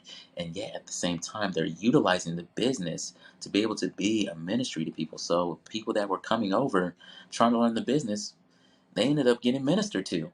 And so it was just a phenomenal, amazing thing, an amazing experience for me, and even something that I want to do. I've done it for sure, but even as far as on a larger scale, that um, me and my wife, we were talking about as far as opening up our home to be able to do that type of ministry, allowing people to live with us, to be able to do hands-on ministry like that, and building them up and discipling them up and sending them out as well.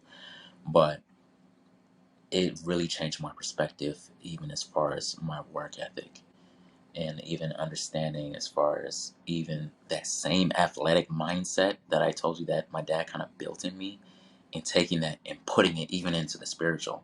And that's one thing a lot of people don't even understand as well, as far as that you have to, like, even with your faith, you have to work in your faith. Sometimes this thing is work. Sometimes you don't want to get up to prayer. Sometimes the Lord is waking you up to get you, prepare you for something, or for you to pray for somebody, or He wants to speak to you about something. And it's 3 a.m. in the morning. And me, like, if you like me, I sleep hard and I love sleep. I want to go to sleep. Yep. I literally told the Lord, like, no, I want to go to bed. And then He'll just wake me up. And I'm like, and He will not let me go to bed until I get up and pray. And I'm like, fine, all right. And but the thing is that sometimes this thing is literally work, and but it strengthens you in these moments, and you become stronger in it. And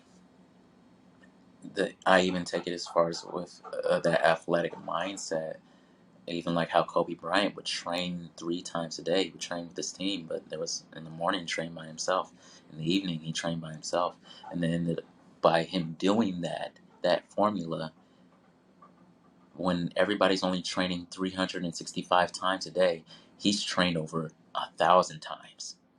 And I literally even took that as far as with the faith, as far as like, how much time are you actually spending with the Lord? And like, not to measure it, but like actually quality, good time that you're spending with the Lord. Where when you're studying your Word, when you're spending that time in prayer, or you're just trying to do drive-by prayers, just throw up a prayer real quick, boom, boom.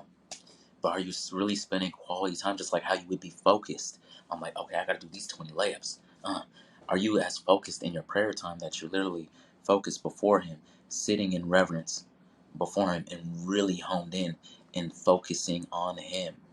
Or those moments that He is trying to get you to pray, and it's 2 a.m. in the morning and it's go time. It's really like, we got to work hard at this. That, okay, the Lord is trying to tell you, I want you to pray for this person and this struggle that they're having right now, and blah blah blah blah blah. That's where that work ethic comes in, and even as far as with the faith, because even there's going to be times when people call you up and you don't want to answer it, but the Lord's like, answer that call. And Yep. it could be hard sometimes, and sometimes it could be even taxing, and you're tired and you're like, I don't want to do that. But when you're walking with the Lord, and you literally end up getting blessed out of it. Like, you end up feeling like it's, once you actually start doing it, just like anything else, like when you get in the gym and you're like, I don't want to do it, I don't want to wake up, and you're dragging about it. But then once you do it, it's like you're already, the wheels are turning, like, okay, I'm good. And so once you actually start doing, you're going to be okay to do it. But it's just taking those first steps, as far as getting out of your own flesh, getting out of your own laziness, getting out of your own desires, and just moving forward and doing it, man. And that's where, like, I felt like I grew exponentially once I started learning some of those things. I just grew exponentially. My ear even became even more clear when I'm hearing the Lord, and the Lord wants me to speak into somebody's life. And Man, it sounds like when you were in San Diego, that was a huge season of growth for you. And you mentioned the gym analogy, and as you were talking, that's what I was picturing too. It's just like you said, in order to grow, you got to get outside of your comfort zone. And it's like, yeah, going to the gym, like I don't know a ton of people who like really look forward going to the gym, but like once you're there, it's like, all right, well, let's put in the work, and it's through the work, it's through that grind where we get our growth, mm, right? And so for 2.5 years, here you are in San Diego, growing and being discipled. Once you move back to Colorado, once that time has come up and you really felt the Lord tell you, okay, time to go back home, what did that look like for you, Stephen? Did that look like you going head first, picking up Koncrete Eden again, or was that another transitional period for you? it was definitely a transitional period for me, man. And that was around the time that my world got shook.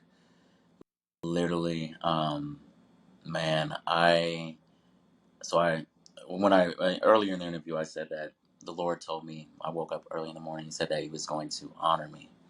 That was around that time. I remember waking up early in the morning. No, it was we were already we were already up, so we were still working. My girlfriend or fiance during the time, she called me and she's like, Steve, I feel really heavy hearted and I feel like the Lord is really trying to tell me something. I was like, I feel the same way. And so we got on the phone, we just started praying together. And she was back in Colorado during the time. And so I ministered to her a little bit for about an hour or so. She ends up going back to sleep. And I remember my heart just like broke for like the world. And just seeing everything that was going for the world, I'm literally in tears. And so I'm walking outside. And just to paint a picture, there's outside and there's a pool, and you see all the hills of like San Diego, like probably about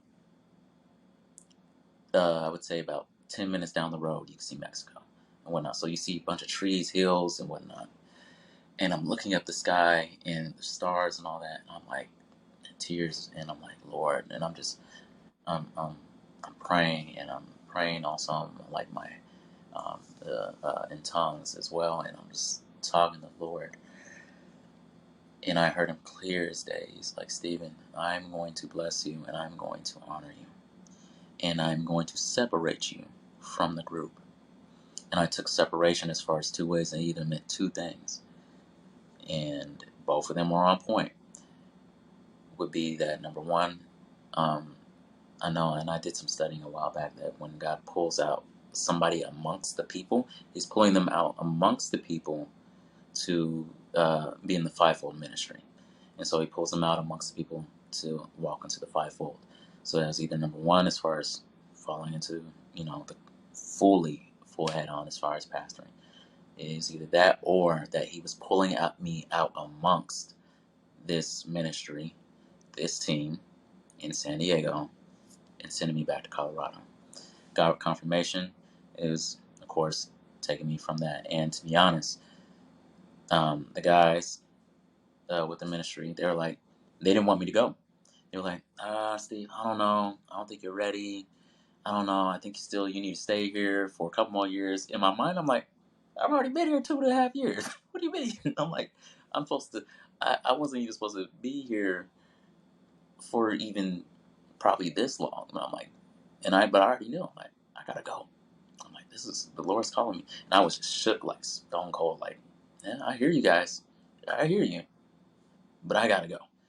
And so I ended up packing up all my stuff. And on my way moving back to Colorado, I stopped in Arizona to be able to help take care of my sister during the time, because she was pregnant and her husband's in the Navy. So he was actually out of state in the baby. She was getting ready to have the baby. So I told both of them, like, hey, you don't have to worry about a thing. I'll be here to help you, because she had her oldest son, which is, he was 5 or 6 during the time. And she was getting ready to have this new baby, and that's very difficult. And so she was going to have a C-section, all that stuff. So I was like, I'll be here to be able to help. I'll cook, I'll help clean, I'll make sure that the boy, like your oldest son, is doing everything he's supposed to do. So I was there, and I was running my business online. So Koncrete Eden still is even being thought about right now. So I'm still doing like my consulting and stuff. And while I'm there, I had a moment that shook my world, where pretty much, I'm trying to keep this story short. I felt a need to fly back to Colorado for a weekend. I was like, I have to go. I have to go see my lady. And it's my fiance during the time. And so I fly out um, to go see her and whatnot. And I surprise her and whatnot. And we're hanging out. We have dinner with my parents, all this other stuff. And she ended up having to like drive, because I was so tired. She ended up driving me back to my hotel room, and she pretty much had to like get me in my hotel room. I laid down, and she like stayed and was watching a movie, so I'm asleep and whatnot. And so in the middle, while like she like fell asleep in a chair, and I'm like laid out on the bed. I'm like, and I wake up like 2 something in the morning. And she wakes up. She's like, hey, Steve, you okay? And I'm like, yeah, I feel like God wants me to pray. And she's like, well, couple hours, I need to go back home. She's like, I'm not even supposed to be here. I'm not supposed to stay the night. I'm like, it's okay. I understand. And so I get up, I pray, and I'm praying and I'm crying, and I hear the Lord said, have grace and mercy on her. And my heart just dropped like, poof. And I'm like, oh no, this isn't going to be good. And I look over to her, and she's like, what did the Lord say? And I said, he told me to have grace and mercy on you. She's like, huh? And so the Lord started giving me the words to say, and he told me to ask her, are you emotionally cheating on me? And her eyes got big. And she like turned her back to me, and I'm like, oh crap. Ooh. So I'm like, oh, I feel the dagger coming. Ouch. And then she's like, yes. And the Lord told me to ask her, with who? And she's like, you already know.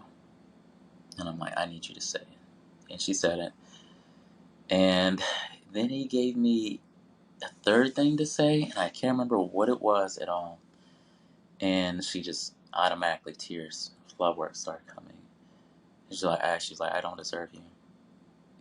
You're such a great guy. You're such a man of God, and all this and that. And she's like, I really truly do love you. It was just so hard with you being away and this and that. And I was like, I don't care. I love you.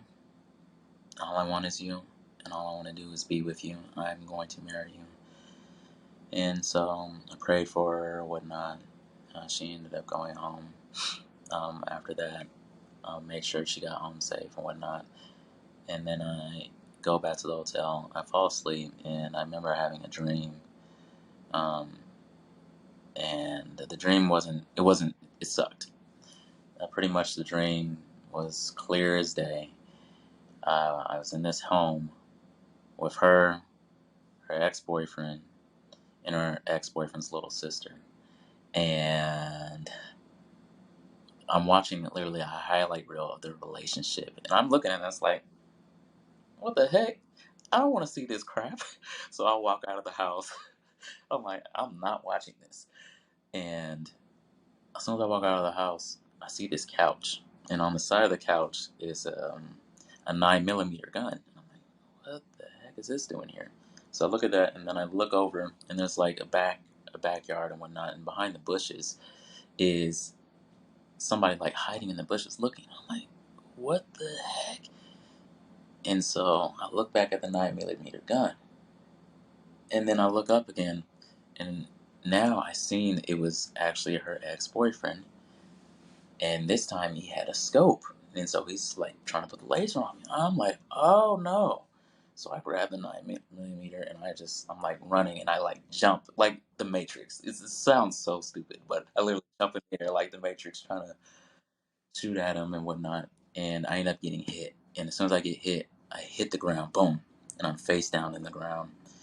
And then I hear her coming out, and she's like, "You're so stupid. You should have never challenged him. You should have never this and that, da da da." And I felt like I was about to die, but I didn't die. And I remember waking up from it. I'm like, man, this dream is too crazy. Pretty much, 2 days later, I'm back in Arizona, and find out um, pretty much she pretty much ended up cheating on me that same day, um, and the next morning broke up with me. I was completely devastated because everybody knew that we were extremely close in a relationship. 3 days later, she ends up engaged to her ex-boyfriend, and Oh man. man, I was just devastated, hurt because like even when I was in San Diego, when I'd fly back to Colorado, I would see her. But then when my son moved to Arizona, um, I would fly her to San Diego and vice versa and whatnot, just so that, I would keep up with our relationship. And we really had like a best friend type of relationship. We'd be on the phone for 4 hours at a time and literally just be talking about anything and everything. I've told her deepest of dark secrets, and she treated me just as like a human being and just loved me for me. And so that's why it was very confusing for everybody. And so About a month and a half later, I moved back to Colorado to find out she, the guy ended up breaking up with her. And he pretty much was like, I thought this is what I wanted. This isn't what I wanted. You seem so happy and all this other stuff when you were with him. I thought it's what I wanted, but it's not what I want. And so now she's devastated and she's suicidal and all these other things. And literally, if I were any other guy, if I wasn't a man of God, I could have manipulated that situation for my best interest to have her right back, but I didn't because I knew where she was. She was in a weak and a hurt state. And so I was just like, you know what? I'm going to just be there for her and I'm going to just forgive her. I'm going to love on her and be her friend. That's it. She did really, because she was suicidal, and I'm like, she just literally needs a friend and somebody just to show her love. And I did that, but I think I was there way too much, and it ended up messing with my emotional and mental state. And during this time, my father lost his career with Morgan Stanley, and so my whole family got hit. My brother just went through an extremely bad breakup. My sister got diagnosed with man, I can't remember what it's called, but it could have been possibly fatal. And so all this happened within less than a month's time, and my family is just extremely hurt. And then we had a situation where I disciplined my son, I spanked him, and um, my son's school called the cops on me for spanking my child, for disciplining him. And I ended up going to court for that. And so I'm literally like sitting here like, Lord, why is this happening? Why is all this happening to me? I'm like, I love my son. I would never ever hurt him or harm him in a way that it'd be detrimental to his life, because he did do something really bad. He ended up cussing at a teacher and he touched a young girl's butt. And I only ever used like physical discipline if I absolutely like, if he wasn't gonna get it as far as talking, like, you have to understand, son, that you can't do this. Yeah. And so I was just heartbroken. And even so, when I had to go through everything as far as with child services, when child services came, they were like, no, no. The picture that's trying to be painted about you isn't the picture. We see your son absolutely loves you, that he's in a healthy environment, and that he's absolutely fine. And so I thought everything was going to be okay, but then I had ended up going to court. I got put on probation for about a year. I ended up having to go to parenting classes. I finished that before even the judge gave me like a sentence or anything like that, because the state wanted to put me in jail for 2 years to make Oh an my example out of me. gosh. And we literally, when Wow. me and my dad went, we were like, wait, what do you mean 2 years? Like that, literally they were doing it to try to make an example out of me. And I'm like, Lord. And like during this time, I'm hurt. I'm like extremely hurt. This is around the time I was like, Lord, I don't want to have anything to do with you or your people, because I'm just hurt.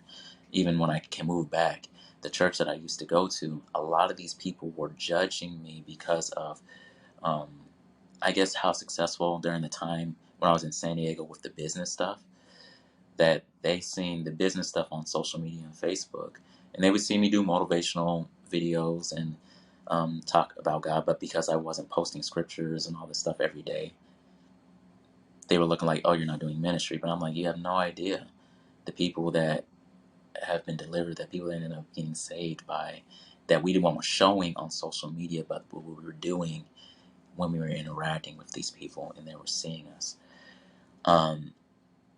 Because somebody that I highly respected was preaching to me all the time, and I'm like, man, bro, you don't understand. My relationship with God is as close as it's ever been, ever in my life. And this is when I first moved back, before all this stuff happened. But because of all that stuff, I was like, God, I'm hurt. I don't, no. And I would say the fervent prayers of a mother. Even my mom, she was hurt from all this. as far as what her family was going through. And she was asking God why. She was stressed, and you could see the stress all over her. But she was praying for me during this time. And literally, when I had to go see the judge and I told him that, hey, I finished my parenting classes, this and this and that, he's like, okay, you have never been in trouble before. You've never had a record before.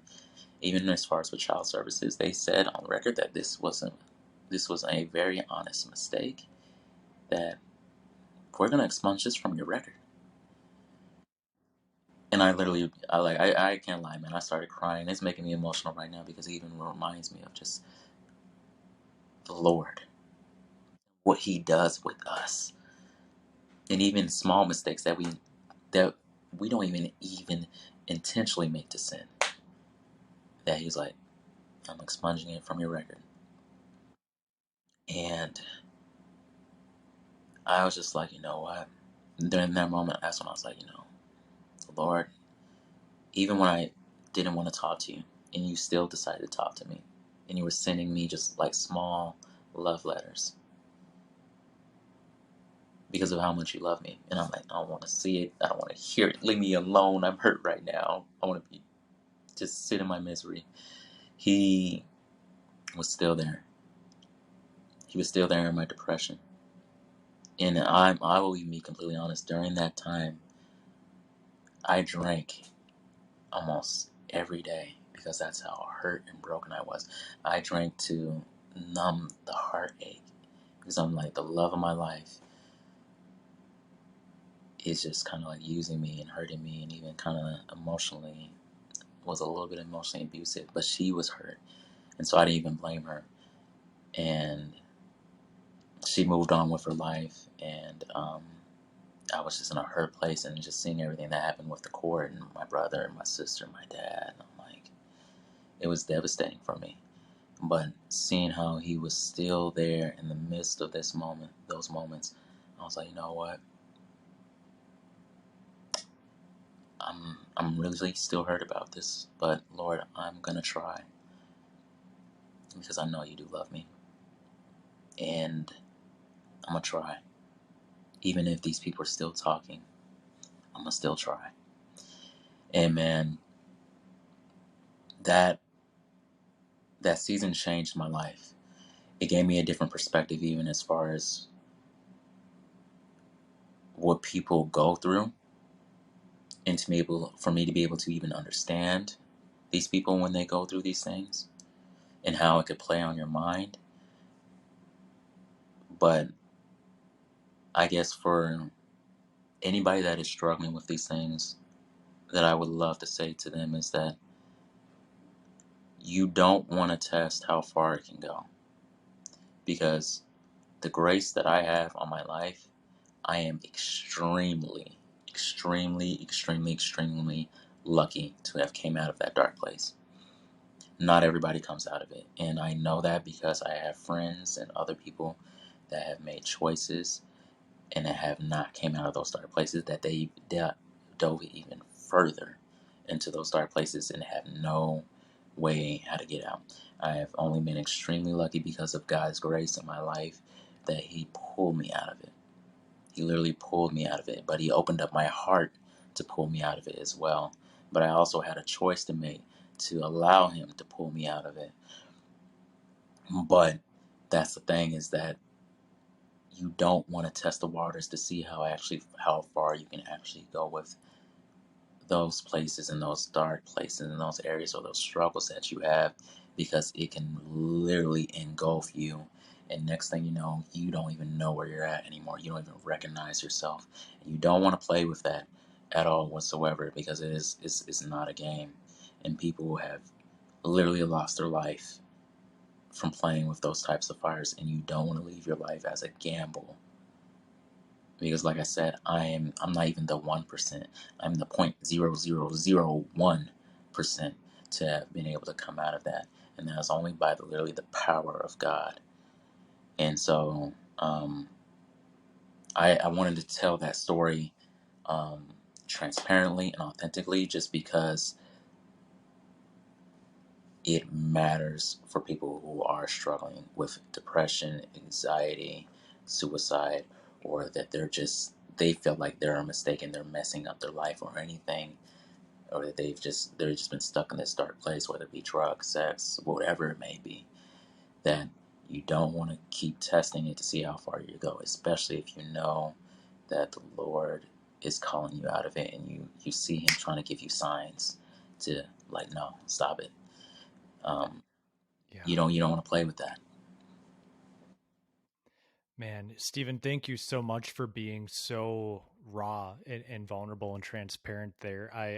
I'm with you. I definitely believe that what you just said there and those stories that you shared are speaking to people right now that are listening to this and giving them hope, and even getting them to think a different way. You know, maybe they are in that dark place where they're thinking about doing this, doing that, doing something destructive, but what you just said is making them think again. And I just pray for those people right now that they would just feel the power of God come upon them and turn to him, just like you did, you know, in that, I'm going to call it a wilderness Yeah. season. It sounds like you were really in the wilderness there, man, just a really dry, lonely drought of a season. And as you were talking there, I thought of the lyric from How He Loves Us. If grace is an ocean, we're all sinking. The level of grace that God has for us and that he has for you, you know, in that situation. I mean, like you said, unfortunately in today's day and time, you could have easily been thrown into jail for 2 years just because that's how broken, you know, our Yeah. system is. But God's grace to not only prevent that from happening, but to take that off your record, to expunge that from your record like it never even happened. Whew, that is the grace, that is the mercy of God. And man, thank you so much, Stephen, for sharing that. I'm getting the Holy Spirit goosebumps just talking about it. And I really believe that that's speaking to people now that are hearing this and filling them with hope. And man, so here you are, like you said, all this stuff happening in a very, very short amount of time. You know, your fiance cheats on you, your dad loses his career, your sister's given a very severe diagnosis, CPS, you know, gets involved and you have to go to court. All this happens. The Lord proves himself faithful. How do you come out of that season then? What happens Oh next? man. um I remember I felt like I had a that was around the time. So after that, I ended up having my because it was a timely process as far as after that the court stuff ended, and I felt like, because it was about a 3-year process of, since 2017, since I moved back to that time. So for where I felt like it really was moving forward in healing. um 2019, I had my son, and that's when I was like really like I really was like, man, seeking the Lord. So that was right after like the court stuff was really over with and whatnot. I had my second son, and and I'll even say this as well because the transparency is important. So like during that dark time, um, there was a young lady that the Lord told me to leave alone. Me and her have been good friends since I was 14 years old. I was in love with her since then, and she never paid me any mind a day. But she was just trying to be there for me because she knew what I was going through, and she was really trying to be a genuine friend. But the Lord told me to leave her alone, and I didn't listen because I just wanted somebody to love me. She ended up was with child, which is my second son, and really tried to push to make it work out, but she wasn't a believer, and I knew. And the Lord told me to leave her alone, and I got multiple signs, even from it. My dad had a crazy dream about it, and when he was telling me the dream, I was listening to the Lord at the same time and interpreting it, and I'm like, oh man. But ended up having my son, and literally ended up, um, like I said, like that coldness, that numbness that I felt. As soon as he was born, I felt God's love just flowing through me. Literally changed completely. me and this young lady didn't work out. We try to actually be engaged and be married. We didn't get married. We just only got it. We're engaged, and I literally felt like I had to restart my life all over. I lost the place that I was living at during the time, and was like, okay, Lord, I'm open to whatever you have for me. And during this time, there was an attempt before that I tried to commit suicide.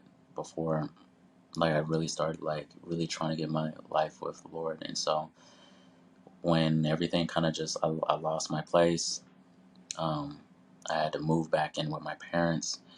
And my parents were literally, they see me in a broken place that they've never seen me before. They knew that, like, he's trying to seek the Lord, but he is absolutely broken. And anybody that knew, like, where that mentality, that strong mentality um, that my dad built in me, I no longer had. Somebody, like, a couple months after I ended up moving with my parents and started going to their church just to, have that accountability.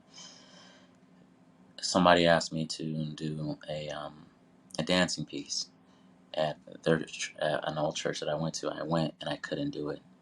I was literally in tears in my hands, and I told him, I can't do this. I cannot. And I was crying in fear and anxiety, and like, I can't.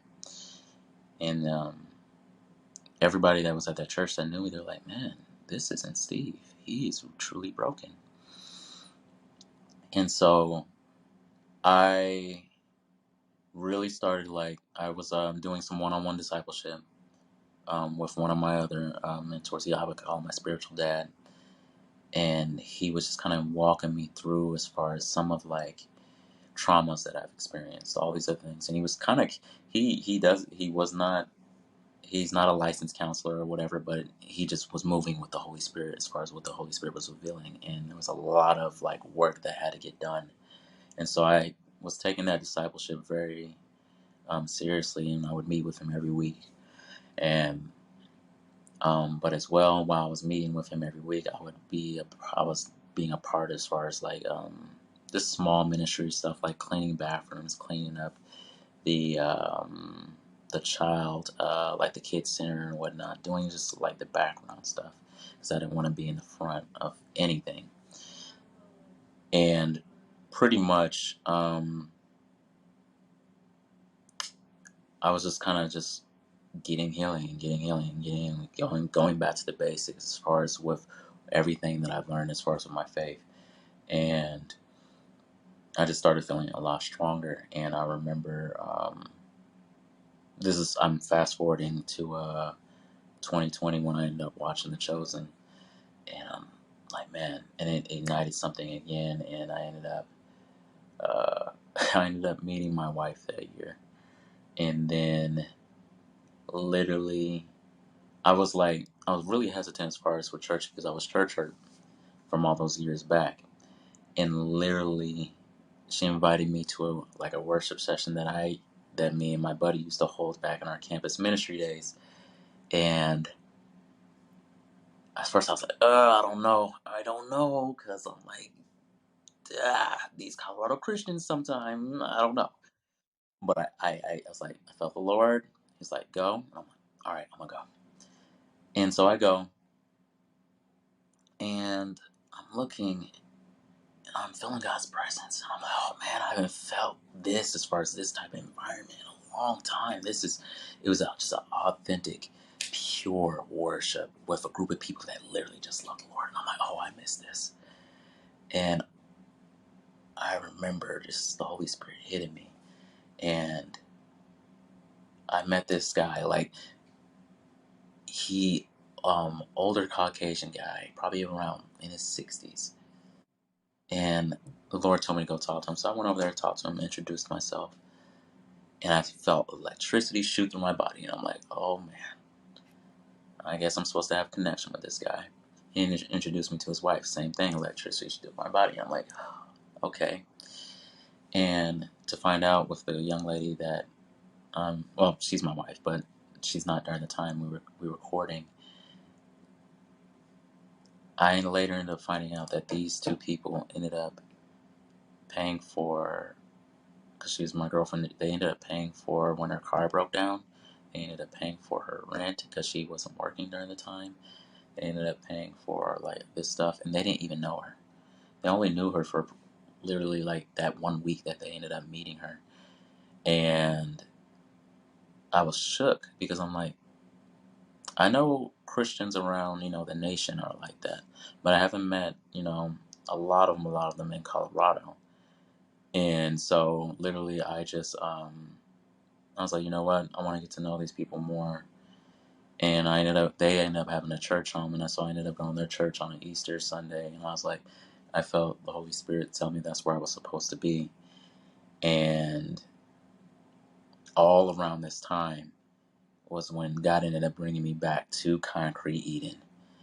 And I was already I was doing ministry stuff during this time already, without even thinking about Koncrete Eden. I was already doing it. But then God ended up bringing me back to Koncrete, and I was just doing like small shoe design stuff, and I was even trying to do a shoe business with an actual shoe business with somebody else, but they were secular, and pretty much there was somebody else that was brought into that team that I brought onto that team that was secular as well, and pretty much ended up having a complete fallout, and I pretty much gave them the business. And I was like, I feel like the Lord wants me to do shoes for the Lord. And they were upset about it. They thought I slighted them. But I was like, I have to do this. This is what God wants me to do. I have to do it. And I'm like, y'all gotta have that. And pretty much as soon as I ended up doing that, no less than a year, their business no longer existed anymore. Koncrete has ended up becoming like 10 times more successful than that business. And it's not even in a bragging, but it's just that out of that obedience to the Lord is like God moved it extremely very fast. And yeah, man, it was truly really, really, really phenomenal as far as everything that God kind of just like uh did, honestly, with that. And it was it's crazy to hear, just because of in the midst of even some of the hardest times of my life, God was still using me to speaking to people, still using me to prophesy, still using me to speak in the lives of other people, even while I'm hurting. And He's using me to minister to other people. And I'm like, man, I mean, then it was just, He ended up, after it literally felt like that Job, like I was going through so much and I didn't give up. Well, at one time and point, I was like, yeah, but after that, and just choosing to walk with Him intentionally and going back even just to the basics of my relationship, He ended up having me heal and grow again, exponentially again. And I'm like, man, God, like, I'm like, I didn't even know that there was another level that you could take me to. And I'm like, I thought I've seen it. I thought I've seen the mountaintop. I thought I've seen it all as far as what you could do with me. And I'm like, here you go again, taking me to another level as far as in you and all these other places. And it wasn't, like I said, there wasn't anything that was great about me or anything like that. There was just a point in time I was like, I'm choosing just to be obedient and not let all the fires of life destroy me, because I know that the enemy's trying to take me out. I know that he wants me to commit suicide. I know that he wants me to just completely leave and jump off the deep end. And I'm like, I'm not doing that. I'm not going to do that. I'm just going to continue to walk in my purpose, and no matter what comes, just because of everything that I've experienced in this short amount of time being a young man, the Lord has used me in so many ways to speak to so many people, from people that are 2 times older than me, 2 times younger than me, in so many ways. And I'm like, man, it just goes back to that word that I'm like, you literally have blessed me and have honored me, God, in a way that I feel like I don't deserve. And even bringing Koncrete Eden back, I'm like, man, I don't even deserve that. And how he's even used that has been phenomenal. I've been able to be a blessing into my community with shoes. I've been able to be a blessing as a football coach to the kids I used to coach. I've been able to be a blessing to even to neighbors and even just random people. Literally, the same guy that spoke that prophetic word over me, I had a return of some blessed S1 shoes that the Lord literally told me to keep. And I'm like, God, who am I supposed to give these to? And then I go to him, go that Sunday, get spoken over, and I was like, and I just asked this guy, I was like, what size shoe are you? And he's looking at me like, what? What? And he's like, I'm a size 13. And I was like, well, I so happen to own a faith-based shoe brand. And I have a size 13 that somebody returned that has never been worn that I would love to give to you. And he's like, it's funny that you say that because I literally have been praying for about a month for some new shoes. And he's like, I only have 3 pairs of shoes. And my feet have been aching. And my back has been killing me.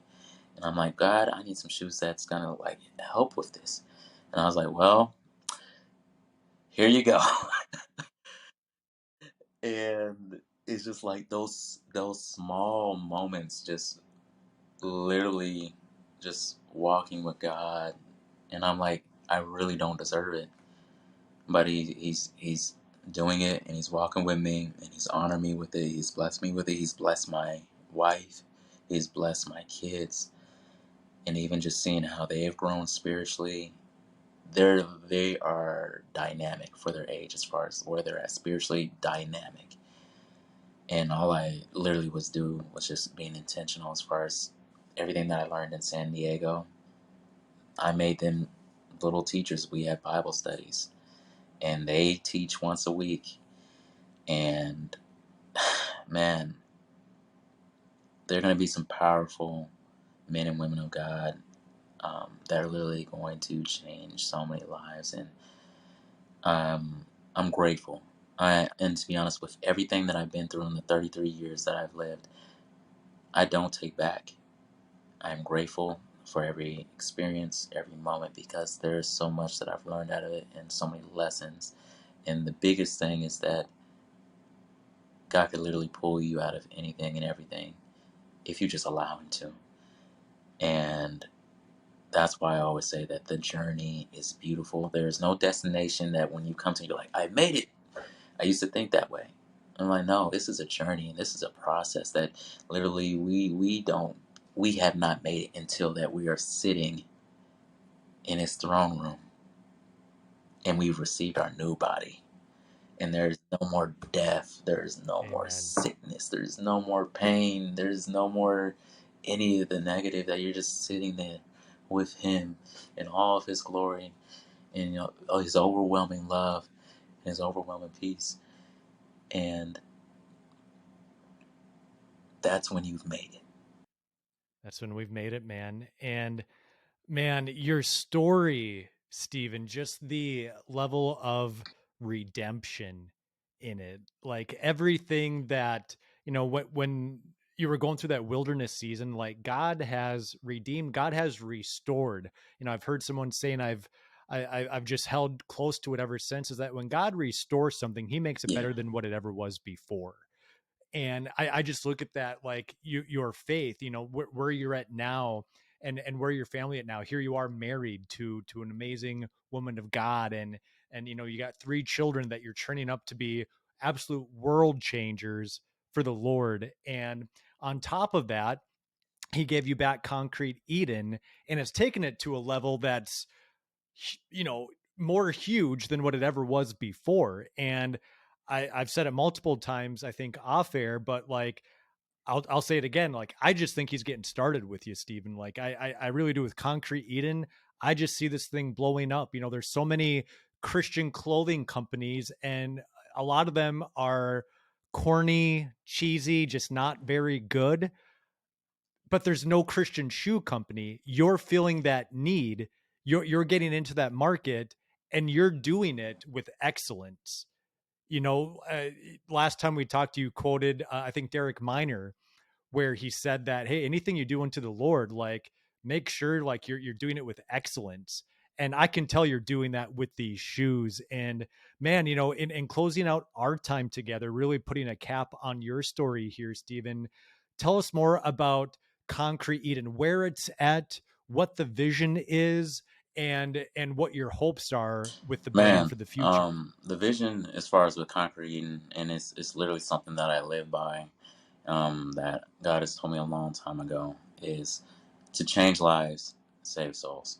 And so, my mission in that is to bring the gospel message through shoes. But the thing is that a shoe is just a shoe until somebody steps in it. And so, yeah, the shoes are dynamic. The shoes have a great message. They're comfortable. They're all these things. But it doesn't matter until, and I'm going to be speaking to the person who's watching this, until you step in it. That you guys are supposed to step into these shoes, and that when people see these shoes, they ask about the shoes. And when they ask about that shoes, that's an open door for you to be able to even share your story, to share your faith, to share what God has done for you, to share how Jesus has saved you from some things, and to be able to touch somebody else's life. And you never know how that may change somebody else's life. And that's why I'm saying that Concrete Eden, what we do is that we change lives and save souls. And that's from the way I look at it, mentally, emotionally, spiritually. Like, there are projects that I'm working on to be able to even expound upon more about that, as far as like books and other stuff and collaborations and even possibly music. We'll see. Well, not coming from me, but from other people that are with Concrete Eden. But that's definitely the mission, is to change lives and save souls. And in that, with your gifts, your talents, and everything, I believe that shoes are just an expression of who you are. As far as we all have our own style and whatnot, and shoes are just an expression of that. And I want to be able to create shoes that express our faith, because that's so important to believers, and it's because it's so important to me.